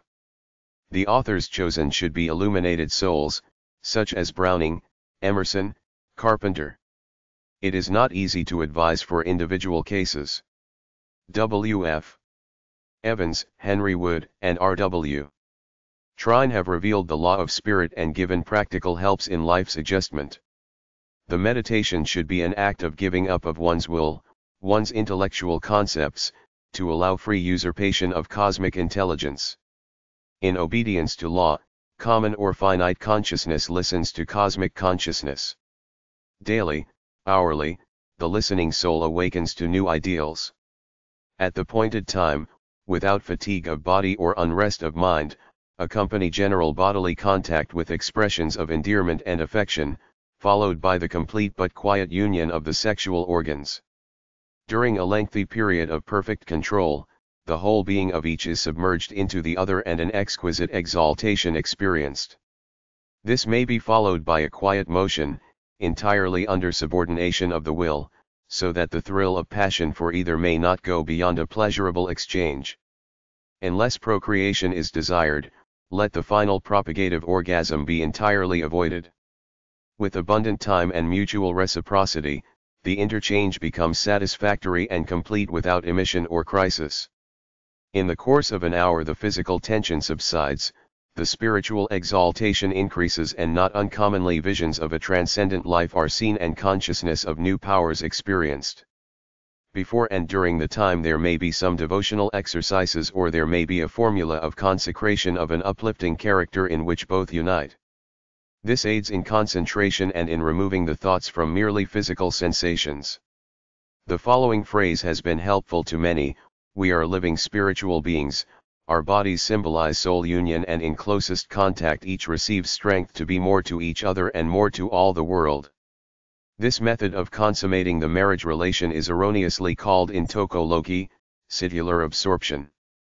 Many scientists now believe there is no seed fluid secreted except through the demand of the final act of expulsion.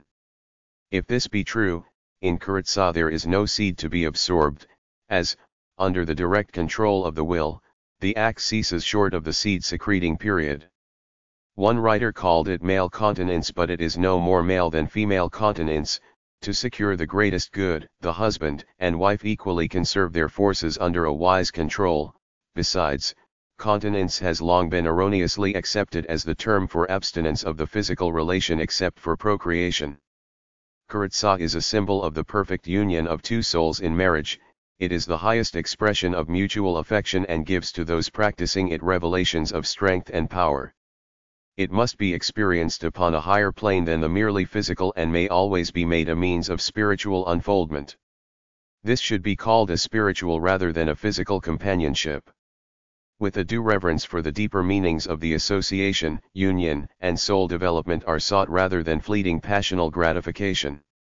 Kurutsar gives to the sexual relation an office entirely distinct from the propagative act, a high office in individual development and formation of character. It is both a union on the affectional plane and a preparation for best possible conditions for procreation. Kurutsar should always be the outcome, the emblem of the deeper emotions. Both husband and wife should hope and expect that the union will contribute to their spiritual growth and development. The marriage bond has given the sex functions a special consecration. In each union under spiritual law this consecration is renewed. There is no defilement or debasement in the natural and controlled expression of sexual love. Kurutsar does not lead to asceticism or repression but rather to appropriation and expression. In acknowledging the life source and conscientiously devoting the creative principle to achievement, to the activities and purposes of life, one is put in possession of new powers and possibilities. The time and frequency Kurutsar can be governed by no certain law. Experience, however, has proven that it is far more satisfactory to have at least an interval of 2 to 4 weeks, and many find that even 3 or 4 months afford greater impetus to power and growth as well as more personal satisfaction. During the interval the 1001 lover-like attentions give reciprocal delight and are an anticipating prophecy of the ultimate union. According to the law of Kurutsar, the demand for physical expression is less frequent, for there is a deep soul union that is replete with satisfaction and is lasting. As a symbol it embodies all the manifestations of conjugal love. In all departments of life symbols become less necessary as one develops spiritually. So in this relation one may possibly outgrow the symbol. But both growth and satisfaction are attained through altruistic desires and through the mutual recognition and response by husband and wife to the innermost sixth nature of each higher self. Be patient and determined, the reward will come in happy united lives, in the finding of the kingdom of heaven in your own hearts through obedience to law. Spencer truly said, when any law works to the advantage of the human race, then human nature infallibly submits to it, since obedience to it becomes a pleasure to man. Yes, the pleasure is in obedience, for all our sufferings come from ignorance of the law of being and failure of adjustment to that law. Men and women should be as willing to learn the law of sex expression as they are to study any other science of life, or any law of nature. It should not only be an intellectual study but should be a study of experience and adjustment. In Kurutsar this expression and adjustment are so largely personal that special rules cannot be given, but those seeking the highest development will soon establish conditions.